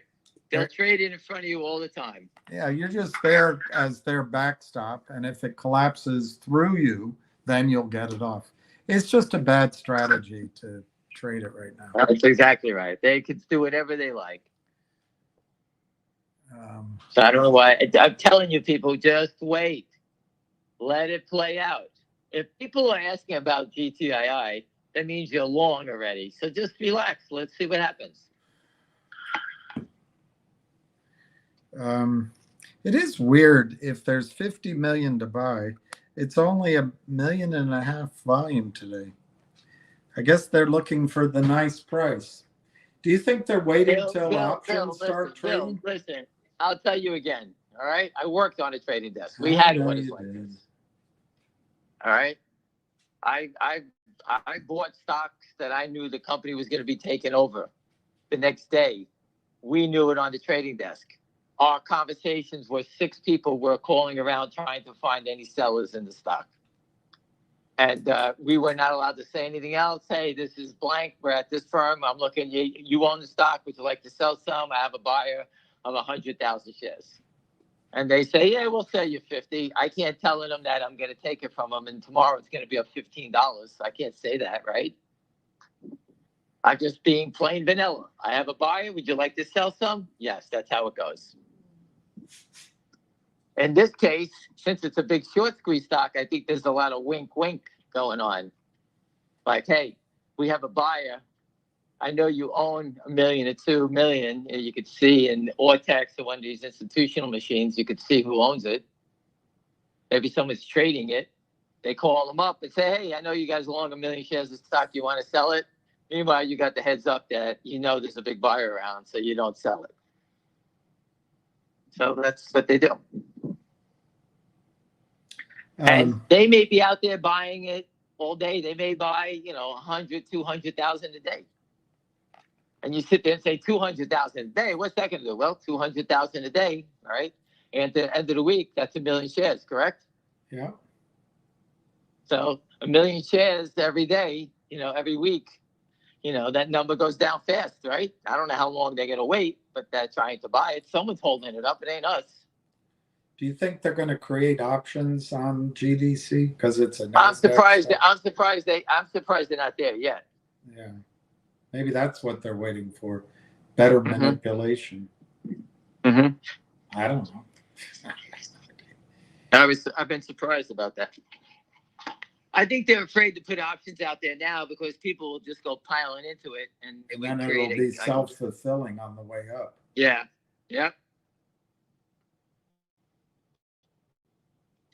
Think about it. You made money in the stock. Why wouldn't you come out here and take a shot on the GDC? $8 calls with 25 cents. Everyone keeps buying them. Yeah. The guy who sells it, he has to go out and buy the stock to hedge himself, right? Yeah. Well, do you want to talk about Bitcoin as if you had any value there? Bitcoin was something that I was taught that was used by drug dealers. That's all I know. That was it. I met the guy who's the largest Ethereum holder. I met him. Does that mean anything? I don't know. Well, thanks for your insight on Bitcoin. I gave you what I know. Do you know anything about MLGO? I don't know why I'm asking you. Yes, I do. It was a $27 short squeeze. It's 50 cents now. It trades millions of shares every day. And you know what? That's all I know about it. That's it. You want to go gamble? Knock yourself out. People, listen, everyone's looking for these holy grail names. And I agree with you. I got it. If you're up a lot of money, you go out and you're up $1 million a share, go buy 100,000 of that shit and lose, risking $50,000. You buy 100,000, maybe it works, maybe it doesn't. I don't know. Those are the people that should be playing those names. Retail investors pile into these names. They're all being told you got to be there, you got to own it, you got to do this, but no one tells you why. Why? How many shares is short? What's the catalyst? What's going on? Who's short? No one knows anything. All they know is it's squeezed. They all missed it. They all missed the squeeze. Everyone here. There's not one person I know that said they made money on the squeeze. GDC, I think we know a lot of people who made money on the squeeze. Am I correct, William? Mm-hmm. So people that made money on the squeeze are the ones that would understand what's the next leg on a squeeze. And that MLGO, I have no idea. But GDC, I can see it. Now there's a story formulating around it. There's a big buyer around. Do I want to gamble on it? You know what? That's up to each individual person. The easy money has been made. Now it's the hard money. The stock is levitating at 605 for a reason. Someone is buying it. Who's doing it? I have no idea. All of a sudden, the rumor comes out there's 50 million to buy. We didn't know where, and now we're hearing it's at JP Morgan. This story is getting a little, it's coming together somehow. MLGO, what's the story? Would you buy it? I have no idea. Nothing. Zero. You're welcome to go chase those things. Knock yourself out. I don't believe in chasing stories. This guy made 5 figures on GDC. Bravo. Charlie's saying that I would have been a billionaire. It's true. I had a chance to be a billionaire in Bitcoin, but whatever. I could have married Kim Kardashian and look at that. Shoulda, woulda, coulda. Do you want to talk about KNW again? KNW, just go Google it yourself. This stock is being controlled by Benchmark, Lynn Partners, and a bunch of cohort criminals that are here. Anyone who knows anyone who bought this stock, tell them to put on a pair of fucking reading glasses and start dialing the police because you're going to get robbed. Just go look at the financing that the company did, starting with Lynn Partners for $12 million, then Benchmark for another $5 million. They diluted this company probably between 75 and 100 million shares, and they're telling people to buy it. You're out of your fucking mind. Next question. GMGI is the same thing. GMGI, Golden Matrix Group. They took money from Lynn Partners. The devil is in the details, people. They put in the details that they're allowed to convert this stock, the equity stock, their debt at pennies. So they sell all they can. If they're allowed to convert, they're allowed to convert, William, I believe, with a discount, right?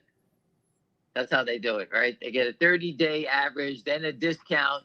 So when they want to convert, they drive the stock down to the lowest levels, and then they get a discount from that point. So it'd probably be a penny. So if they can convert now, let's say in Golden Matrix, maybe they get it converted at, if they would do it now, they would get the 10% discount. They would get the stock at like 190, right?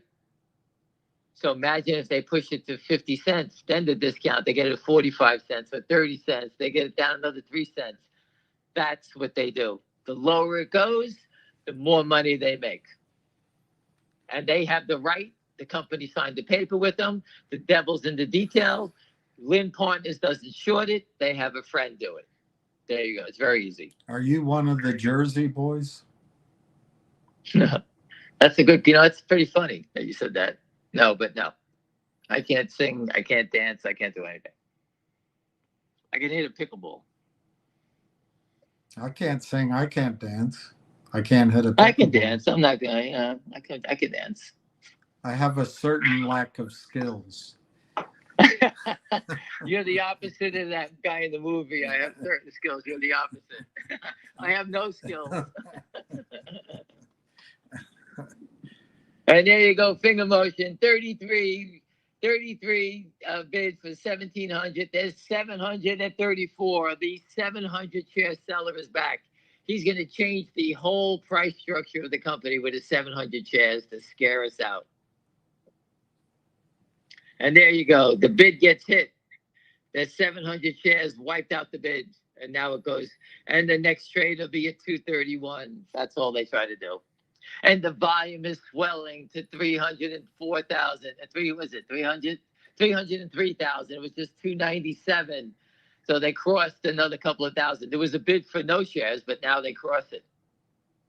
That, my friends, is the cross.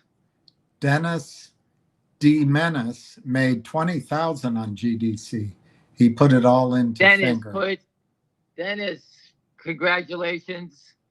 Good luck. I hope you make a fortune. And for the people that said that William and Ham are just two jerk-offs, they never have any winners. Well, I think I posted that I had GameStop at 3 3/4. I gave you this stock between 3 and down to whatever it was, 58 cents. You know, people bought it all over the place.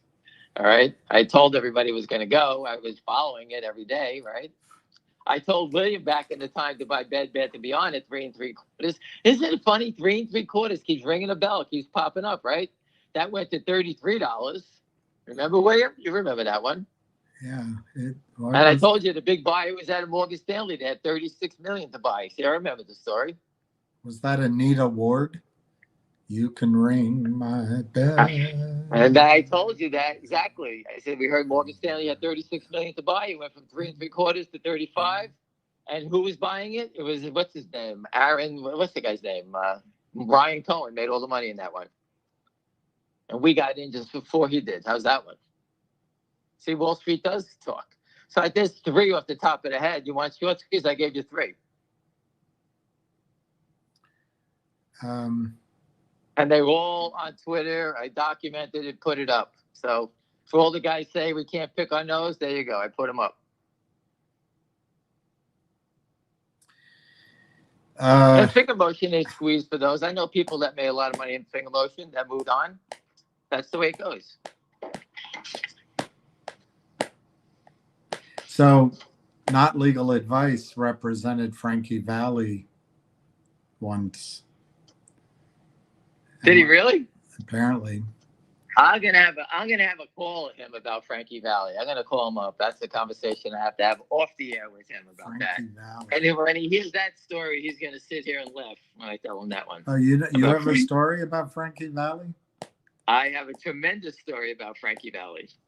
Is it when he went to Club Soda? What Club Studio 54? I've never seen him at Studio 54. But when I speak with it, that's going to be a joke between me and Richard when I get to him. Swell. You're leaving the rest of us out of it. Well, it's too close to home. Let's put it that way. He went out with your ex-wife? No, my ex-wife was a Goldman partner. That's the story I never get tired of. I told you that story. I don't know if you did it live, but that I'll is do it. the I'll tell you story live. You ready? that I always love. It's the best story in creation. I got a tip from somebody to short the Japanese yen. I never shorted the Japanese yen or a currency before. I was an equity guy.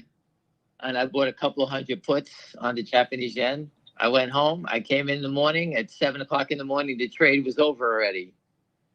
The Emperor of Japan said something to this day, I don't know what, and I made $800,000 overnight. I bought a condo. That's back when 800,000 was 800,000. Probably be 8 million now. But anyway, yeah, that was a lot of money, yeah. And I bought a condo 2 days later in Battery Park City. I think it was 26E or 27E or something like that. Overlooking the Statue of Liberty, 2-bedroom condo, and I bought a new Ferrari.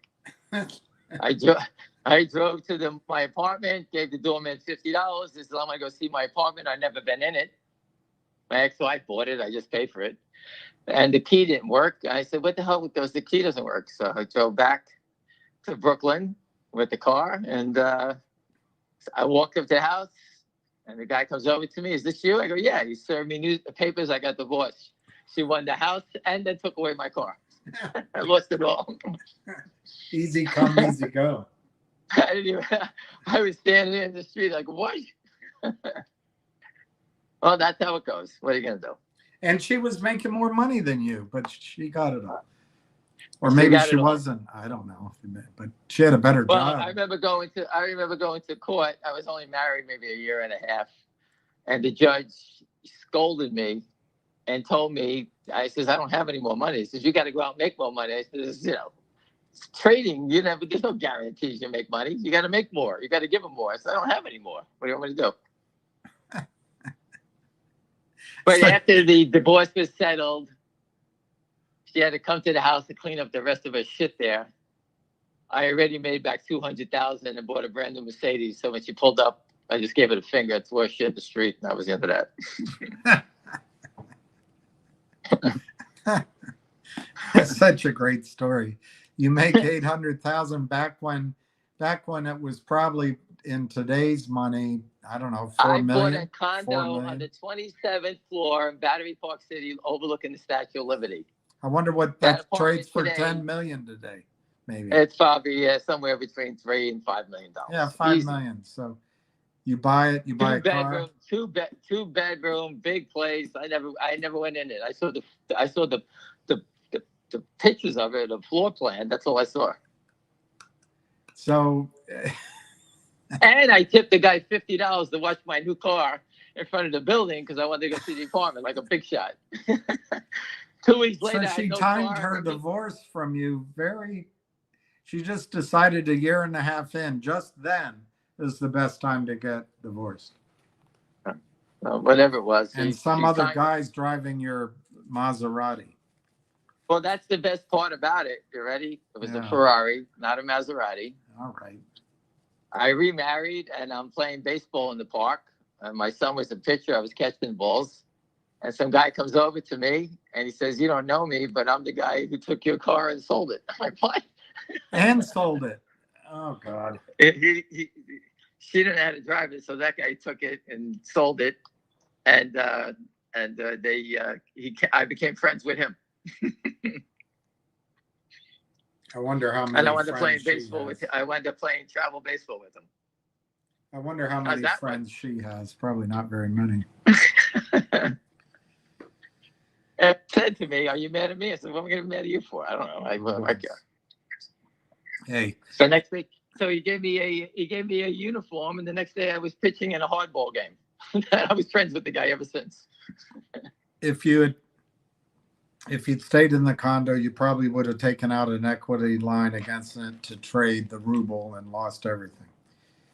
Who knows? So that just shows you that's how Wall Street is. The guy called me up, told me to buy short the yen. I bought a couple of hundred puts. I had no idea what I was even doing. I did it, and the next day I won. Man, people always wonder that. I mean, why'd you do it? Well, somebody I trust told me to do it. I did it. That's what happened what did happen in GDC? What did I tell you every day? Yeah. I said the person that bought it, I trust, and that's why we're here. And I can't ask him questions, and that's just the way it is. And what happened? It worked. Right. And that's the beauty of being a good guy, paying attention, and people come back and help you out. That's it, right? Yeah. Anyway, so everyone had a good laugh at my expense again. I love it. There you go. Thank you very much, William. You finally were excited. You had a great apartment in the best part of Wall Street and a car. I said I was. And you never even got to walk in the door. And instead, I was taking the bus through the Battery Tunnel every day to Wall Street. I had to go back on a bus. Instead of walking to work, I had to take a bus. And every day I passed the building, I cursed it out. I shouldn't be laughing. Guys, I'm done. Have a right. great day. I'm going to go play pickleball, and I'll speak to you tomorrow. All right. Thank you very much. All right. Bye-bye. So Call ended. if there's more questions, I guess I could answer them, but I didn't really prepare beyond what Ham was going to say. I read to you a little bit about reindustrialization of America, and I personally think that's the theme going forward. I continue to alert you to the fact, or the opinion anyway, I believe the stock market is going to race higher to levels you've never seen, and people are going to be giddy with wealth. It could happen by the time Kamala Harris wins the election. But I think the NASDAQ, for example, let me get where they are now. The Dow's at 41,000. It could go to 60,000. NASDAQ could go to 30,000, 25,000. S&P at 5,600 could go to 7,500. Russell, I don't have the Russell here, but it could go up 50%. That's what I think's coming. It'll partly be fear of missing out. It'll partly be these highly educated guys with testosterone and red socks and rings on their pinky fingers and beautiful wives trying to make sure they're in the top quintile or quartile of all funds so they can get their bonuses. But that could all happen very soon, or it could take until the first quarter. Then I think, though, unfortunately, I think it's all a sugar high. I think it's all cotton candy. And at some point, the United States of America is going to have to rebuild or improve its infrastructure and in short, reindustrialize, re-ruralize, re-transportationize, educationize, re-hospitalize, I think we're pretty good on the militarized side. But we're going to bring a lot of manufacturing home or into North America as the world changes. And that's what's going to set up, I think, a movement by the big hedge funds. You know, right now, they're in a race to outdo each other with their brainiac investment strategies. But come around the corner next year, and I think you're going to see investments pouring into such boring things as oil, natural gas, gold, silver, copper, farming, water, just boring stuff, real stuff. And eventually, as Jimmy Rogers says, farmers will drive Maseratis and stockbrokers will drive taxi cabs. My own opinion is we're going to round trip the indexes. Would it be too much to expect the Dow to go back to 2000? Maybe that's a little bit severe, but maybe it goes back to 5,000. So then you're going to be in, as my boss used to say, and I hated it, and I hate these kind of expressions, but they survive because they're true. You'll no longer have a stock market, you'll have a market of stocks. And I actually think that the over-the-counter markets, not Adina Friedman's loser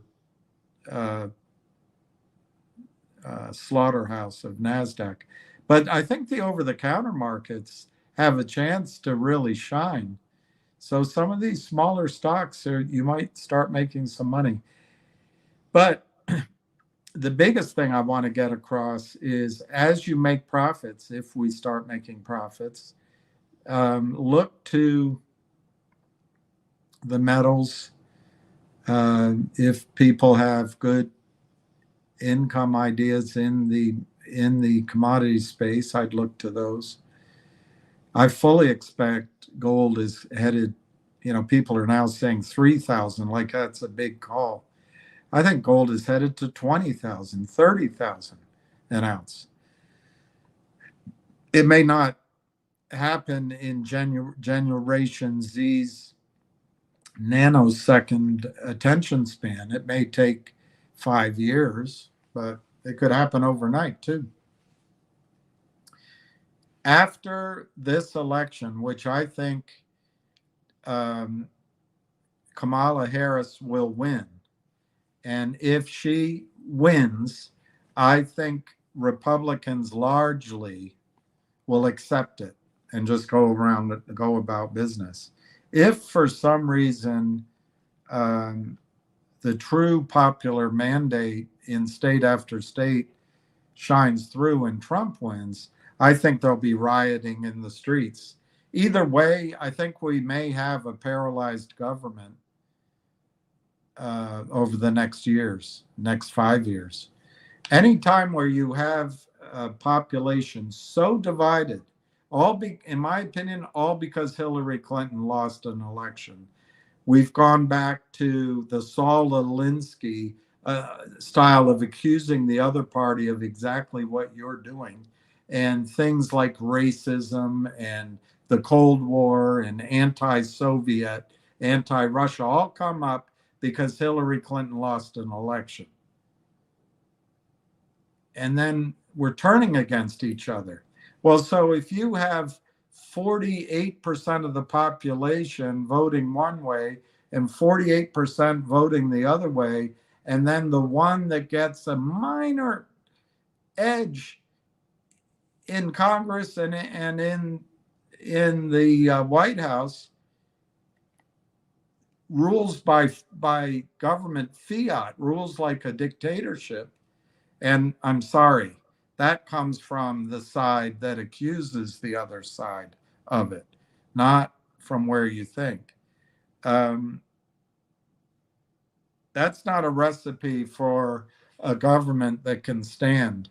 And so I think our country will split apart, or we'll just collapse, and it all comes tumbling down, and the experiment in a republic disappears. But don't you think that it's because of Orange Man? It's because we no longer have a First Amendment. We no longer have freedom of the press. We no longer have the community square where anybody can say anything they want. We no longer have fair elections. We no longer have science. We no longer have regulators that do anything in any area of our lives. Medicine, farming, food, water, military. I don't know about the legal world, but the financial world's all corrupt. Journalism. The regulation is just an extension of wealthy corporations and wealthy banks. What is that? That's fascism. And which party supports it? Anyway, my point is, after this rally in the market, you can kiss goodbye to the 42 or 44-year bull market in stocks in the United States of America. And the next 10 years, 15 years, 20 years, it's going to be completely different. It's going to be difficult to avoid a depression and avoid complete disallocation. If you've ever had a margin account and you picked the right stock or two stocks to be in, and you felt the glory of the upside when you're on margin, and then you held on too long and whatever you're in collapsed, you also learned the lesson, live by the sword, die by the sword. That could happen to a lot of people's wealth in this country. Because what is our wealth? It's just, as my dad described Florida, I think it applies to the entire country. It's just trading real estate between ourselves. Real estate agents trading it, banks, just back and forth. Somehow it keeps going up. Is that real value? I don't know. So what comes ahead could be very difficult. And I think we have to start thinking in terms that our wealth is not dollars. Our wealth is our health, where we live, our friends around us, our dog snoring at the end of the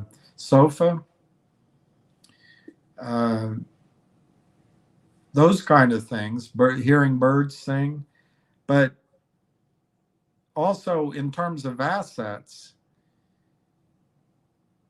I think wealth is going to become much more measured in terms of real things, real earnings, really adding something to the world rather than becoming the director of human resources and collecting $1 million a year. And hey, I went to the right college. This stuff is going to get less and less significant. Anyway. Elon, RFK, Moss Tulsi. I don't know if it's because of Kamala. I think it's how Kamala was selected, maybe. Well, Julian, let's just watch it.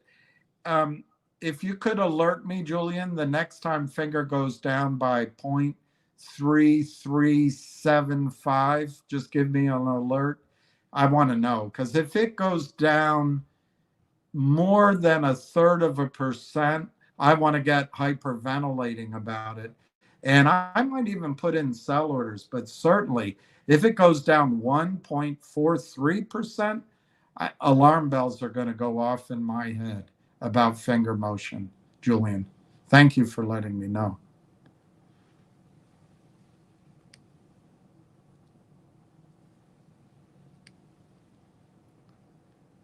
Ham's gone. What would you do if you had 10,000 shares of GDC? I'm not Ham. I'm me. You have to sit down, Ralph, and the first thing you have to ask yourself, I have $60,000 in a stock. I have absolutely no idea of why I'm in it, because I'm asking Ham what he would do. I have $60,000 in a stock that I paid maybe $20,000 for. Why haven't I sold some of it? Then you could go research GDC and find out that it's just crap. It has nothing going for it. So if you're comfortable holding that, then you have to tell yourself, you have to write down, why am I holding it? And you write down, I mean, it's up to you, but you write down, I'm holding it because somebody else told me to buy it. So I'm taking a tip, which is a disastrous way of making or losing money. Or two, I'm buying it because I, Ralph Fahn, have listened for a while, and on Twitter, people are saying that there's 90 million shares short, and I believe that, if you believe it. They're also saying there's 9 million shares in the float, and I believe that, which you can locate on your own research. And the stock traded very nicely last week. So I, Ralph Fahn, have looked at the chart. I think that GDC has more to the upside. Why do I think that? Because I think I, Ralph Fahn, believe that if there's an order out there to buy 50 million shares, which is a rumor going through JP Morgan, and there's 90 million shares short, and the float is 9 million, this could be a stock that has more room to run on the upside. So that's why I'm in it. I, Ralph Fahn, that's why I'm in it. I'm not in it because I like the fundamentals. I'm not in it because I know anything about the stock. I'm in it because I'm seeking the benefit of what's come to be called a short squeeze. All right, then on the other side of the page, write down why I, Ralph Fahn, could be wrong. One, every short squeeze I've gotten into over the last 3 years has cratered and I've lost money. Two, the stock did run last week to 12 and now it's pulled back and there's no guarantee it'll run back up. Three, it trades on the NASDAQ. They could put options out on it and then they can hedge their losses and that might be the top. 4, it's my understanding from listening on Twitter that there is some filing where the company and or insiders might sell stock into a rally. So I've got to notice that that might be a negative. 5, the company doesn't do anything that deserves this market cap. So those are all the reasons that I'm taking a shitload of risk looking for a squeeze. And then you come back to, why do I expect a squeeze? I, Ralph Fan, understand there's 90 million shares short. The stock's gone up from 60 cents to $6. So there's shorts in trouble, I, Ralph Fan, think. And I've heard there's 50 million shares to be purchased through Morgan Stanley. But I, Ralph Fan, like my rewards instant, constant, and visible. But as far as I can tell, yesterday, Monday, the stock didn't really go up. And today it really hasn't gone up. It really hasn't traded. So I think, all of the reasons I got in it for a short squeeze must be wrong. But let me write them down so I don't have such foolish doubt in myself because I'm watching a fake price for half a day. So I've made a list. 1, the stock is up from its low on 100 million shares. 2, I believe that, this isn't me, this is you, Ralph Fan. I believe there's 90 million shares short. 3, I believe there's 50 million shares to buy in the market at JP Morgan. 4, I know there's a small amount of stock out in the float, 9 million shares. And 6, I therefore don't believe we've seen anything yet. And the stock could go massively higher. What are my risks that I'm looking for? I'm looking for, if they bring option trading back in, that might temper my upside. I'm looking for, if they do a deal with the shorts or they do an offering, they might kneecap a rally. So I'll bear that in mind. I'm looking for I know that if the stock rallies, let's say it goes up 10x from here, that all the shorts, all the criminals have to do is just flood the market with non-existent shares. So I know that I've got to watch it, that maybe my best trade is to put in a GTC, pick some numbers, and then just get the heck out. And so I know I'm taking an enormous risk, but rather than do my own thinking, I'm going to ask Ham what he would do. All right, so Ralph, what would Ham do? He'd sell. He already told everybody to sell. He sold his own stock at 5. His daughter sold at 5.93. He had friends sell at 10. He has one last person he's told to try to sell. Now Ham believes there's a lot more upside, but Ham's moved on. So you just got to decide. Now, if you want my opinion, you've been in it this far. If you're afraid, it just boils down to this question, Ralph. Am I going to be more upset with myself if I don't take $59,000 off the market so I can buy some other stock right now? Am I going to be more upset at myself that I didn't sell for $59,000 and on Friday the stock's trading at $1.50, or let's say $1.90? So I give up on 40 grand. I lose 40 grand between now and Friday, is that going to upset me more? Or if I sell now and on Friday the stock is trading at $106 and I gave up on 100,000 in profit? Only you can decide that.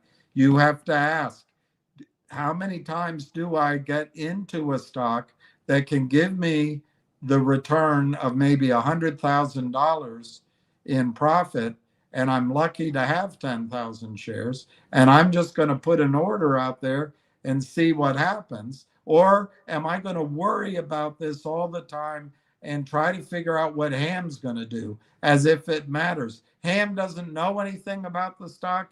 He's already sold his, put it, I believe he put it in finger motion, and he's moved on. So you have to decide. But if you're asking me, it does not look like GDC is going higher this week, but we could find out tomorrow morning it goes high, or Thursday. I think if it goes over the weekend, the criminals have time to organize their attack. So it gets riskier and riskier and riskier and riskier and riskier the longer you wait. But when I hear, and I have no way of proving it, that there's an order to buy for 50 million shares, that gets me thinking there's more to the upside. So the easy trade was last week. Today, I wouldn't buy any more right here unless you're really a sophisticated trader. But to me, if you haven't taken any money off the table, maybe you take your original money off so you can't lose that. But to me, I would wait to see what happens this afternoon, what happens Wednesday, what happens Thursday. I think the stock's going to go higher. But if it gets to 10 or 12, I certainly would take at least your original money off. You have other places you can put it. But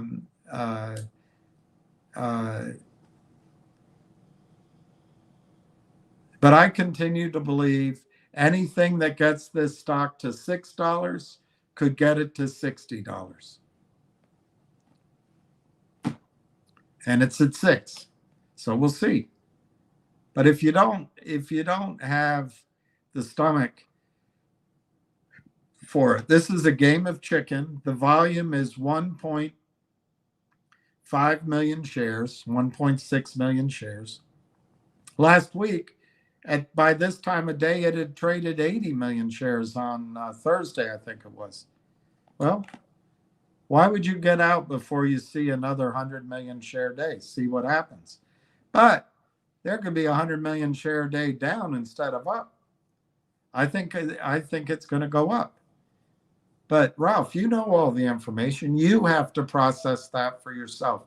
You know you lost in GME. You lost in AMC. You lost in COSM. You lost in Vocal. You lost in CRTD. You lost in DBMM. You lost in GTII. You know that the system, the preponderance of the evidence is the system can outweight you, it can outweigh you, it can outcheat you, and it can just overwhelm you with selling.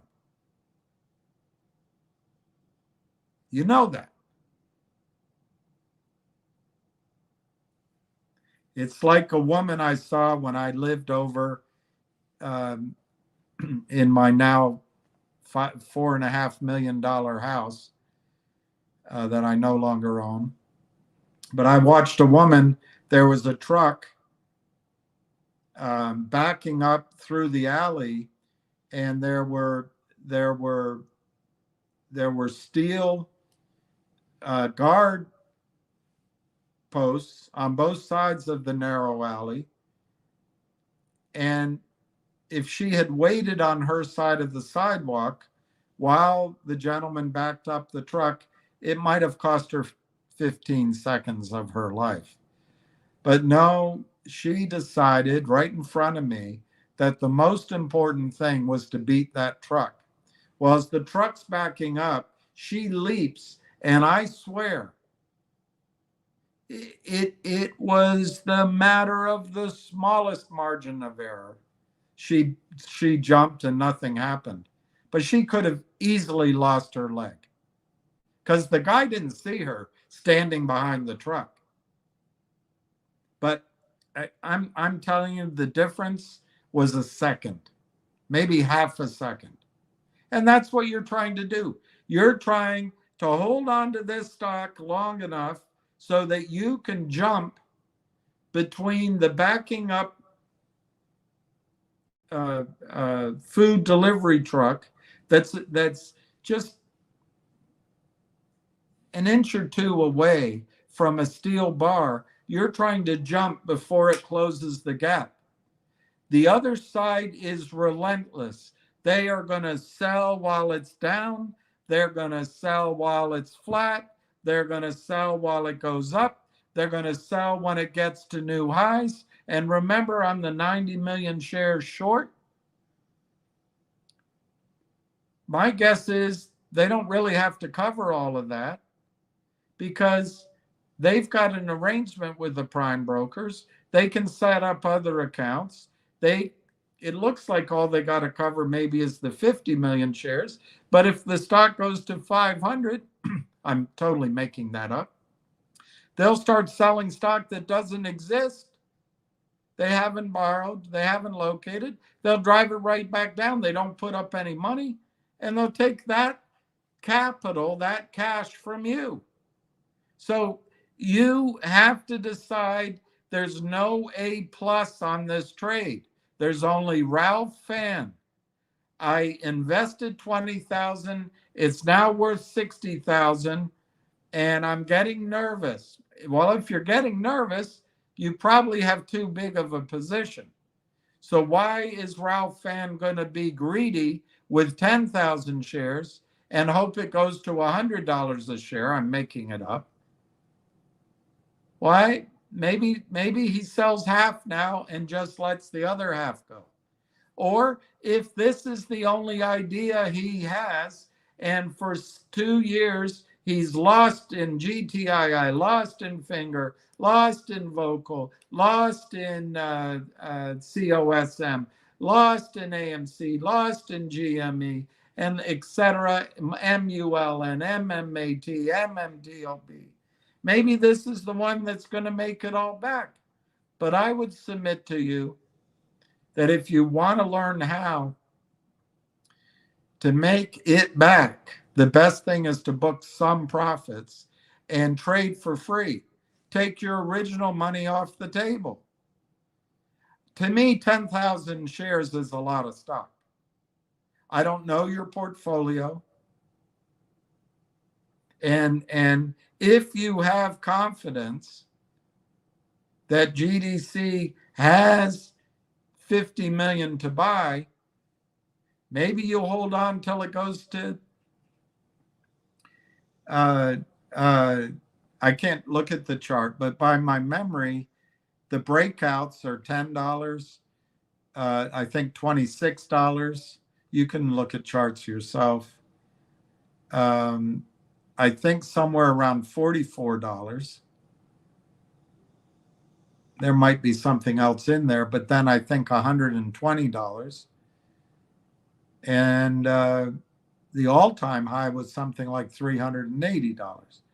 So you could sell some now, get your money back, and put out orders that are laddered upward and stop worrying about it. But Ralph, if you're worrying about it, that's not the right attitude. You have to take a deep breath. You have to say, my decision today at 3:00 is if someone gave me $60,000 today, I would buy 10,000 shares of GDC.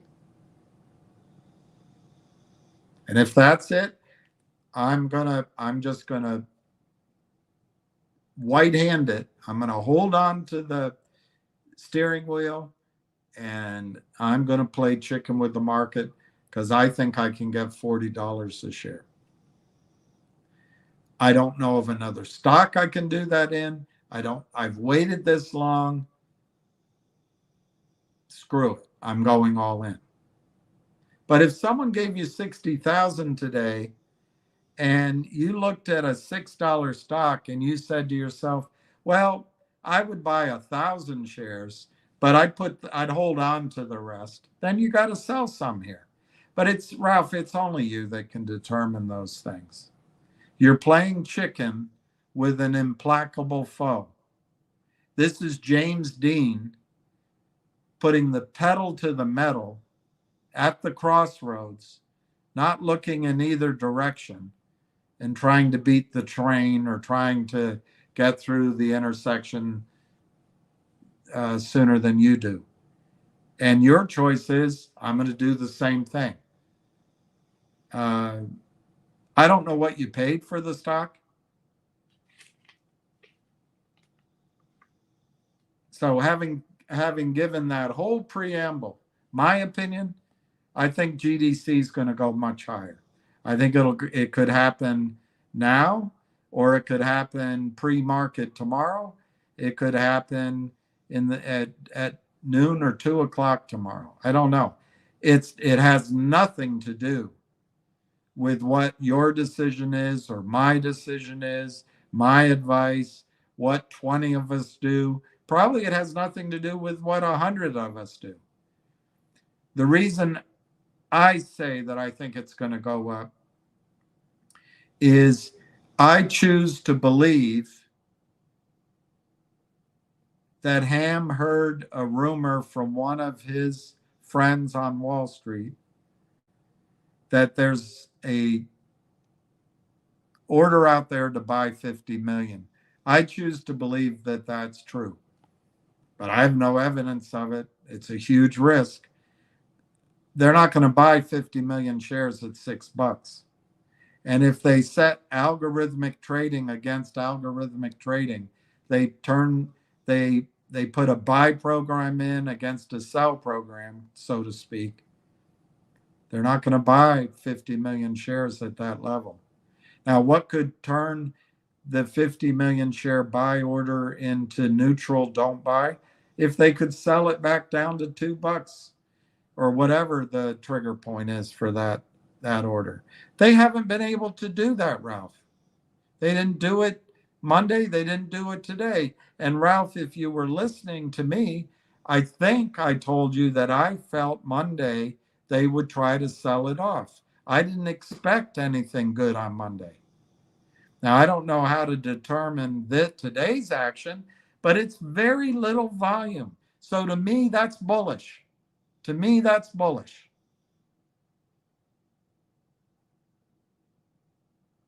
That means they can't sell it down. That's how I'm reading it. You have to make your own interpretation. If I had 10,000 shares right now, I would feel blessed. And I don't know the rest of your portfolio, but my guess is I wouldn't sell any of it right now. I might put, I don't know what you paid for the 10,000. Let's say you paid $1.50 on average for the 10,000. I might put 1,000 shares out at $15. That gets my money back. And then for me, I would use the Fibonacci scale. I'll try to do it by memory. I might put 1,000 out at 21. Might put I can't do this in my head.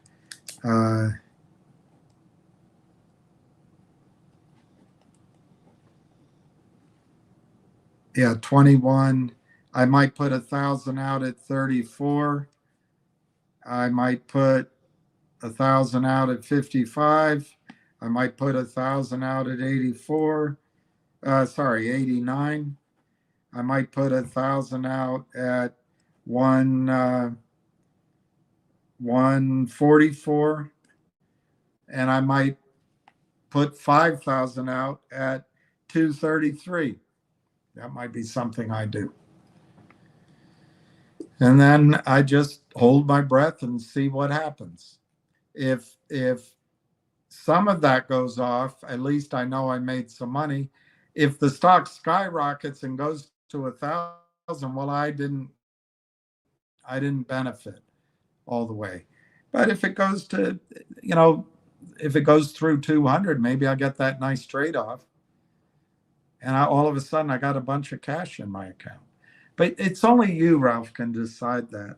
What's your goal? Is it a trade? Are you trying to change your life? Do you think there's another trade you can put the money in? I mean, another way to look at it, you bought 10,000 units of stock at $1.50. It's now trading at $6. You could take 60,000 and go buy 20,000 units of stock in finger motion. You don't have to make all of your money in the stock you're in. The stock market isn't like the high school prom. You don't have to dance with the one who brung you. And you don't even have to go home with the one you brought. Not that you do at that age, or maybe they do at that age. I don't know.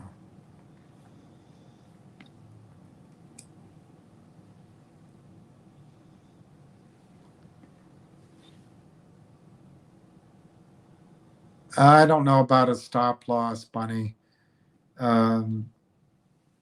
If you had a stop loss in GDC today, you would already be out.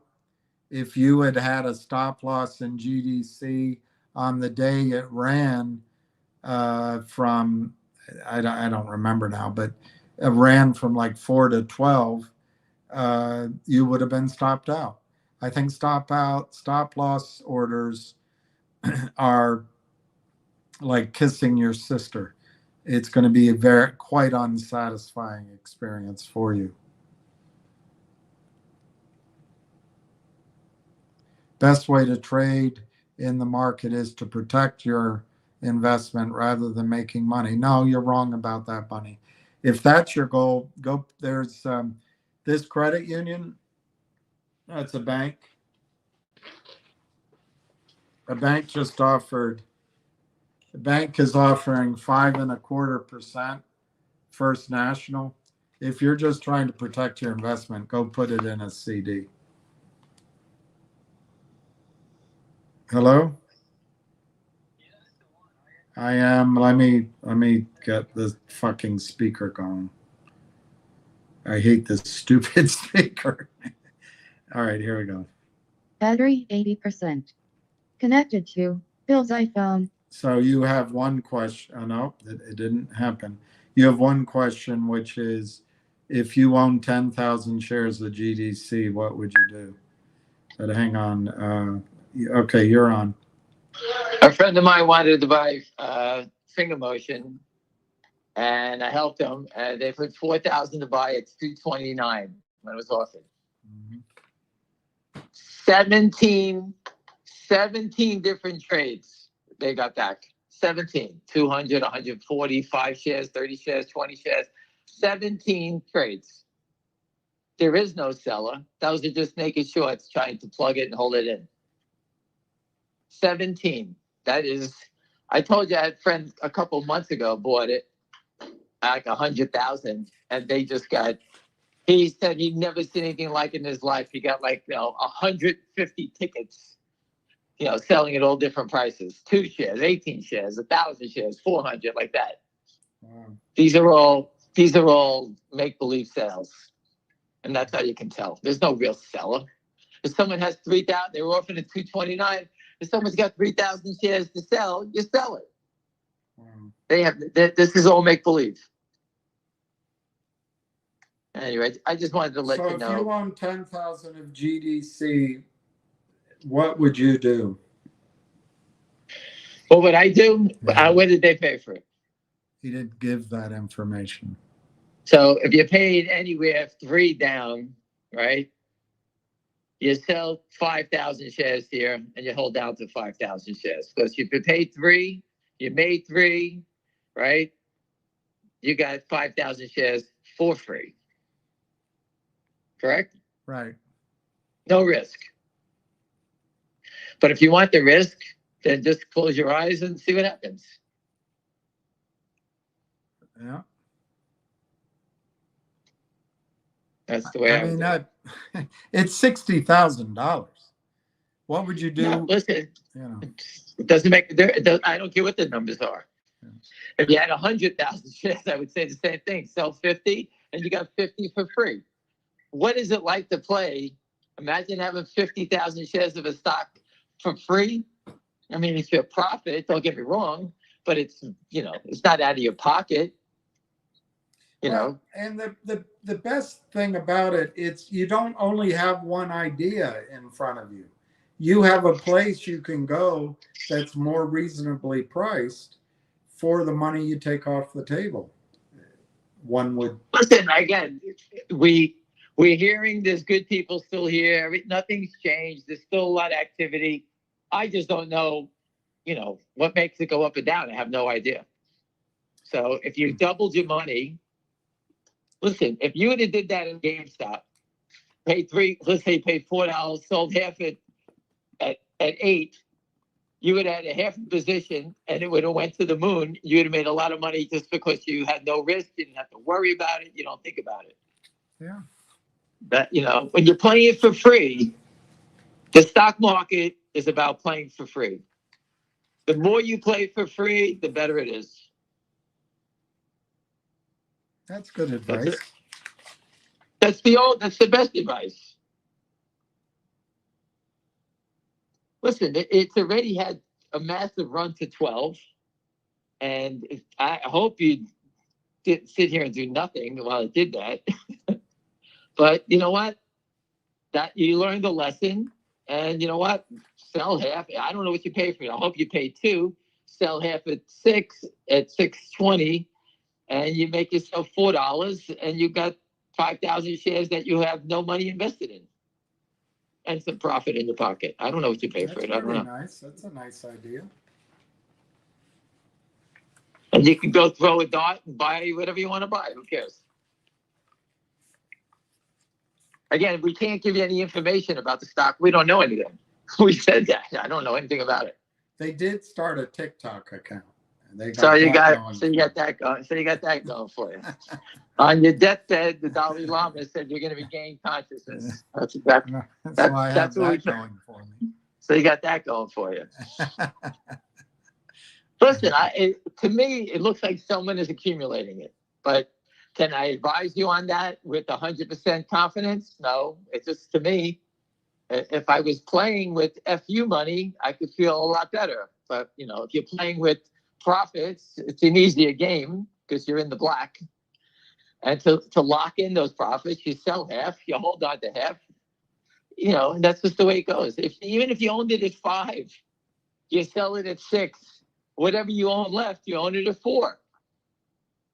Right? Once you're in the black, you should never go back. Yeah, so that could be misconstrued, but you know what I mean. Once you have a profit, try not to give it back. Listen, you never go broke ringing the register, even if you made a penny. You know, just be aware of that. That's all. On the other hand, you'll never get rich, so it's just tough. Listen, if you want to swing for defenses, knock yourself out. I just told you what I would do. That's perfect answer. That was a perfect answer. You own it for free, and who cares? If it starts going towards $20, $30, $40, you don't even have to flinch. Right? Because you're free. You get off when you want to get off then, right? You get off anytime you like. You need the money, you sell it. You don't need the money, you hold on. You want to let the dice to keep rolling with it? Listen, it's a tough thing for me to tell you. I don't know anything about it. And that says a lot that you're betting on something you know nothing about. So it's good to take the money off it's money management. What would you do at the casino? Listen, there's a zillion more. Here, just think of this. You're at the blackjack table. You bet 10,000, right? Are you going to bet 20? You win 10,000. Are you going to bet 20,000? What are you going to do? Bet 10? You're going to bet 20? You're going to press it? You know, so this is what it's like right now. I don't know if you can call this investing because it's just a big short squeeze right now. Ham was right. Last week, as you accumulated the stock and it broke out, that was the safest trade or the surest trade. Because, you know, and of course, did you get 12? No, maybe you got 4 or 5, 6, but at least you knew that was going up because there was the volume. Now you just don't know. I wouldn't buy anymore. I'll tell you that.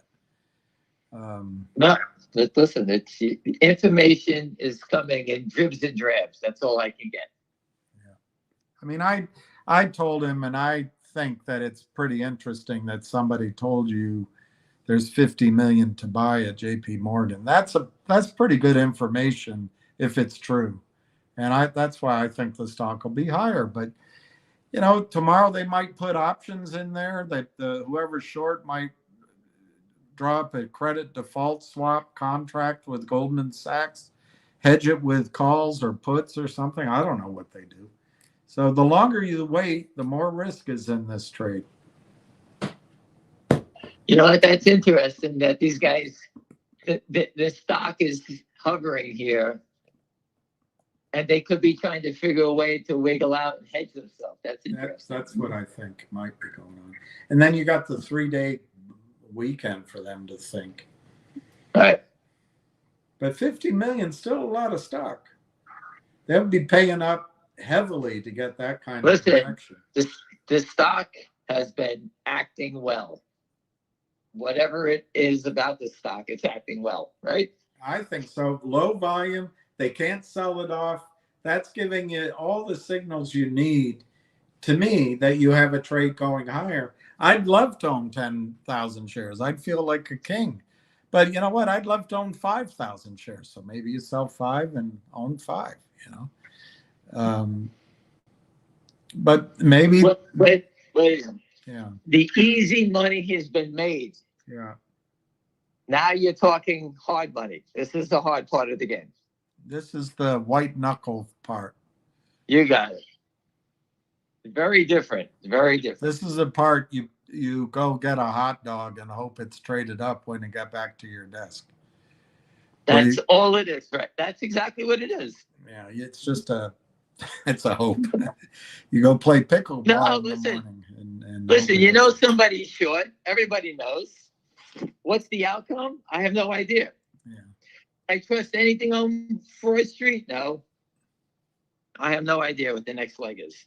Yeah. All right. I was calling to tell you that we bought 4,000 finger motion, my friend, and it was just like ridiculous. 17 orders took to fill the order. 17 trades. Unbelievable. All right, everyone. Have a good night. Thanks, Sam. Thanks. Call ended. Grow up, Arthur.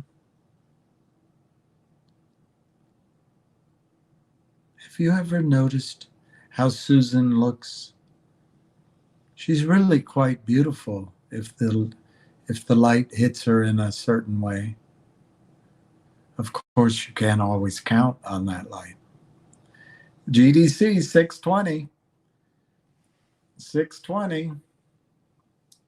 Could this be the 330 buy-in? No volume. I don't know. Matthew, I don't have an account at Schwab. So if Schwab has cash accounts, that's pretty cool.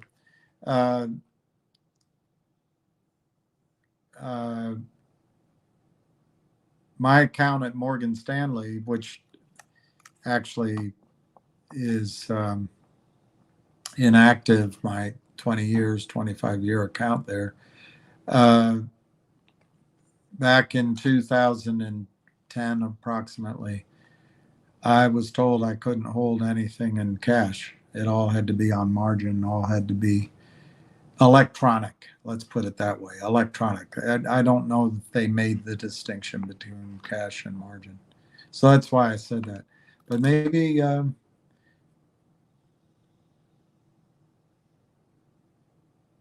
now the stock is up a little bit. 617 bid, 625, very low volume.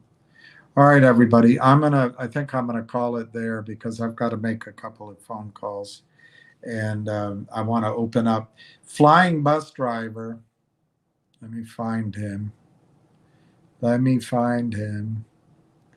Let me find him. Flying bus driver. I can't find him.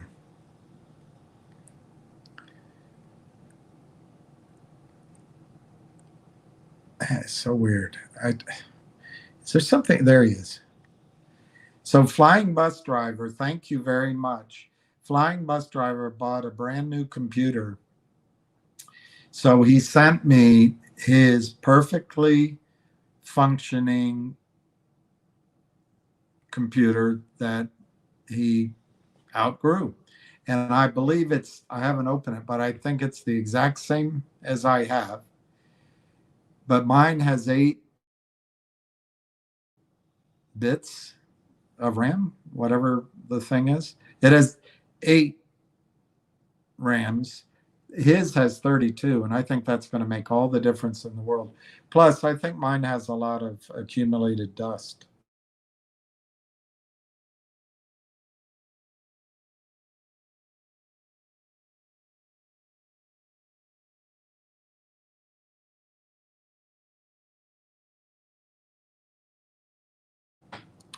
I don't know what happened. I don't know what happened. I don't know what happened. I don't know what happened. I don't know. So I'm excited.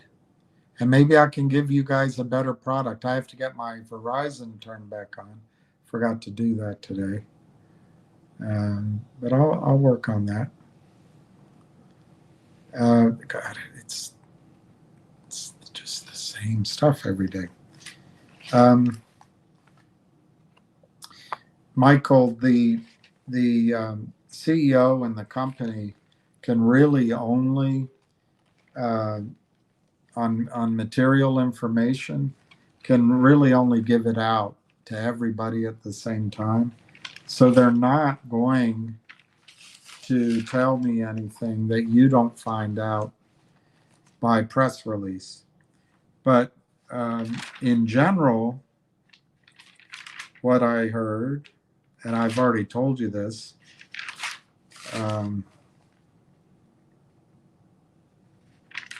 is everything is good. And I've run through it. I'll run through it again very quickly because I have it almost memorized. A month ago, Logic announced the signing of a binding agreement with Meta Labs, I think it is, and we get 15% of that company. It was valued at $100 million. That works out to 5 cents a share. That's binding, and they said they expect to have that completed by the end of July. My opinion is it is completed. But they also talked about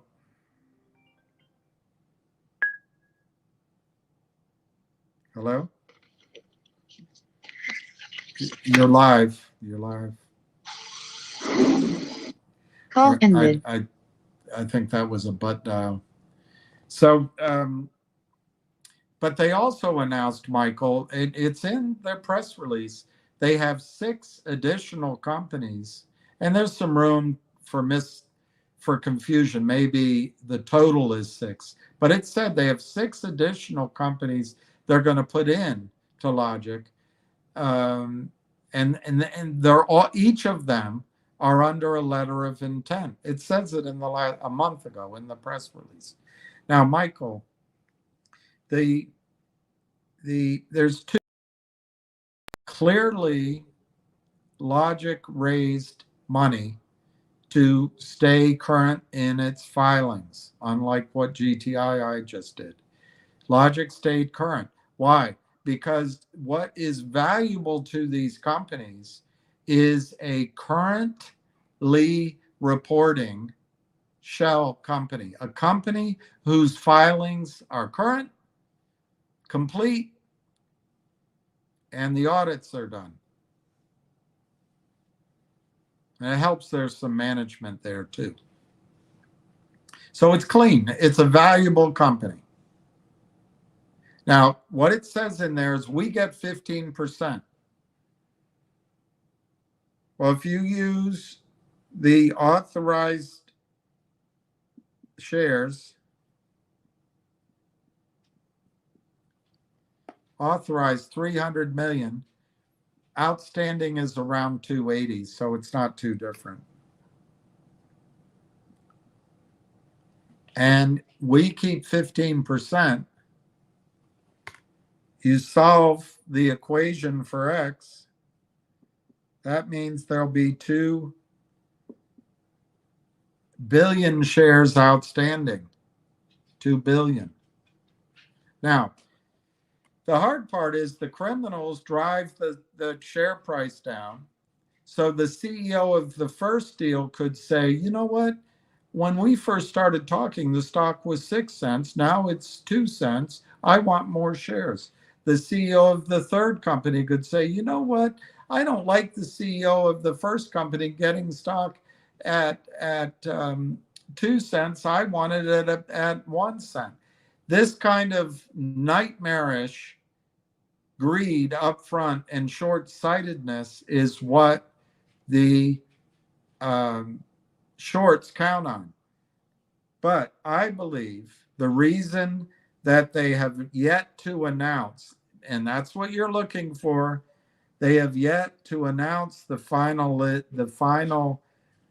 deal details on the 100 million, is there's 6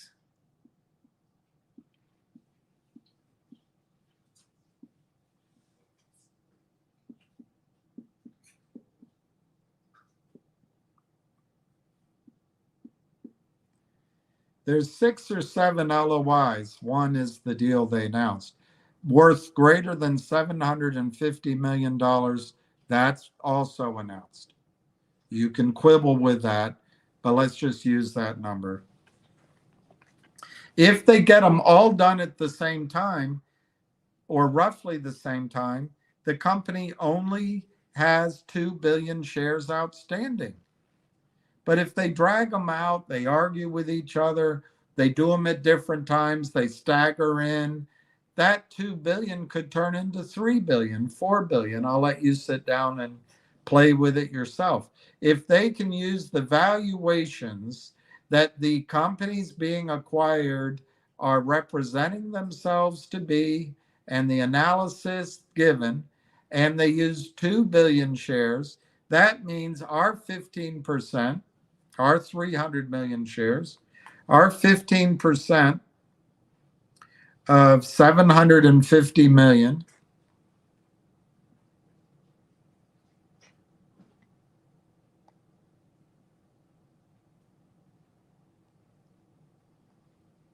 is worth $112 million.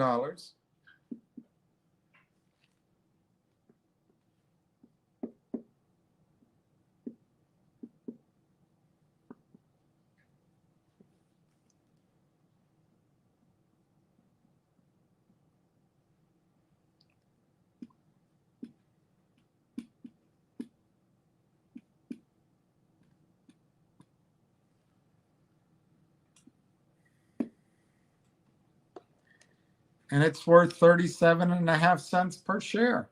37.5 cents per share. So I hope, I don't know, but I hope the reason it hasn't been defined, even though you want it, what's the news, is that they're hoping to close these 6 or 7 deals in definitive agreements approximately at the same time. So if we assume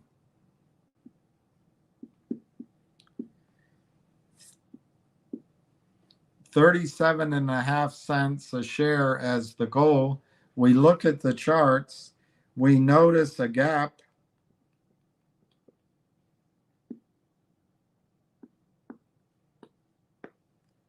at approximately 16 cents. We divide 37.5 cents by 2, it's 18.75.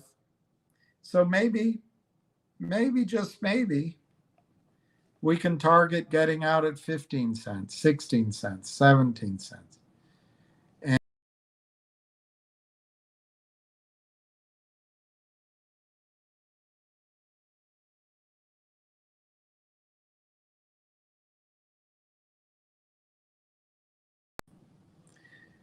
it's the end of August. And I would submit to you that most people are at the beach. Most people are taking their kids to school. Most people are traveling to Europe. Most people are taking their last summer fling.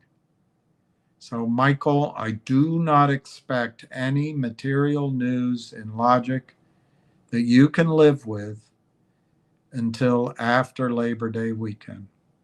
And I think you're going to see sometime in September an announcement of at least one or two more deals. I hope all of them at the same time, so that the per share value implied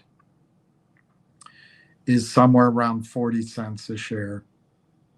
You buy the stock at 2 right now, 2 cents.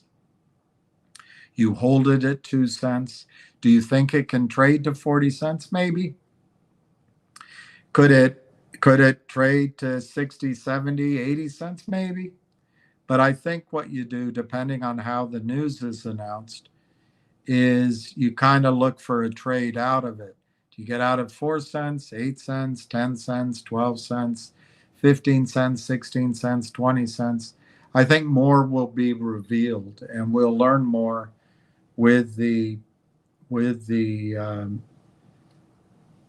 press release, or more than one press release.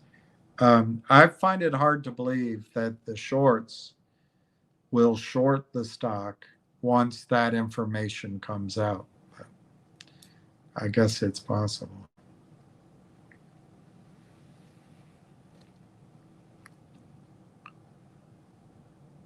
That's 1K, 1,000 shares is great. What if 1,000 went to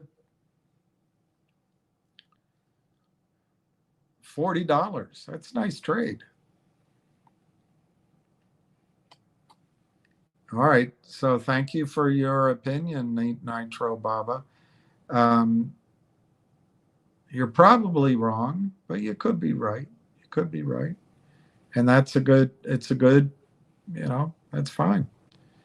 It's a good analysis. I mean, you've given it a great deal of thought, I can tell.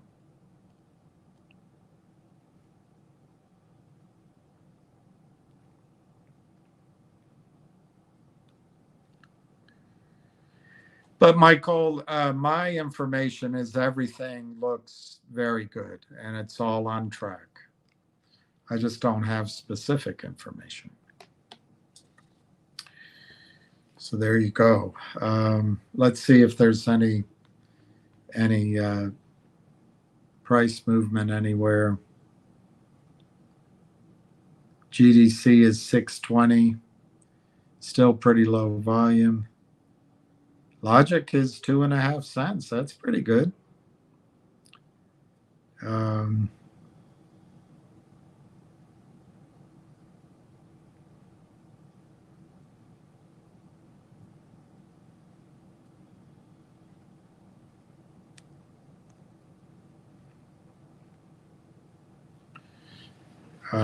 Men's singles is on at the U.S. Open.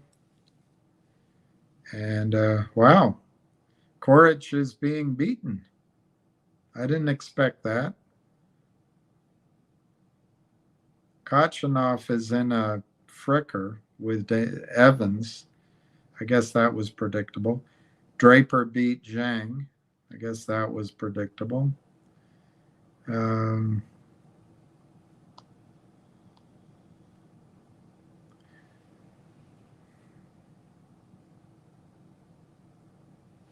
It's confusing.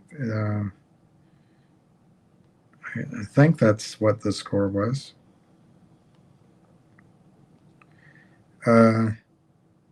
Tsitsipas lost. I predicted that. But that makes it so easy in that section for Carlos Alcaraz. Thompson beat Listine.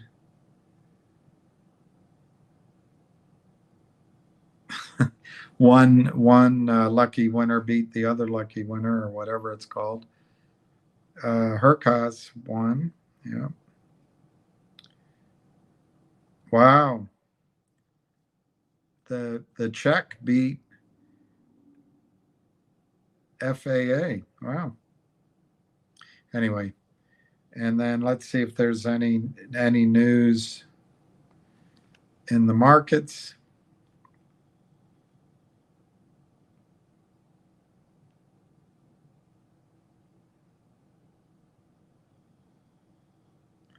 I'll have to look into this. The question is, will 1 trillion in treasury basis trades blow up the clearinghouses? I'll have to read that. I don't have an opinion. Over 200 Bush, McCain, and Romney aides endorse Harris. There's a flip-flop going on.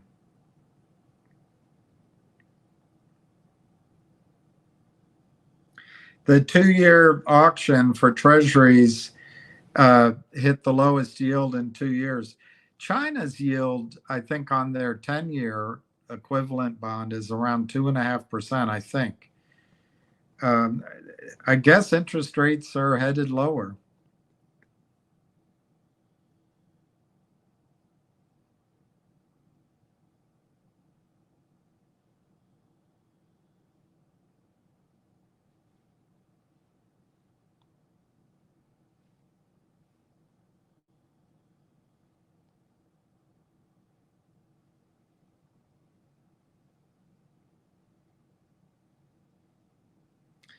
All right.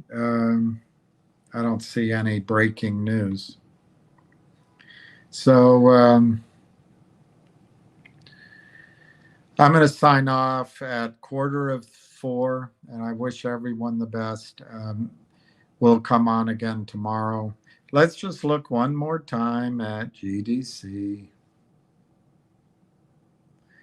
All right, they got it down under 6, 596,601. It's very low volume. If I had to guess, they're not covering 50 million shares, so it's a puny plan, but we'll see what happens. Anyway, I'll catch you guys on the flip side. Cheers.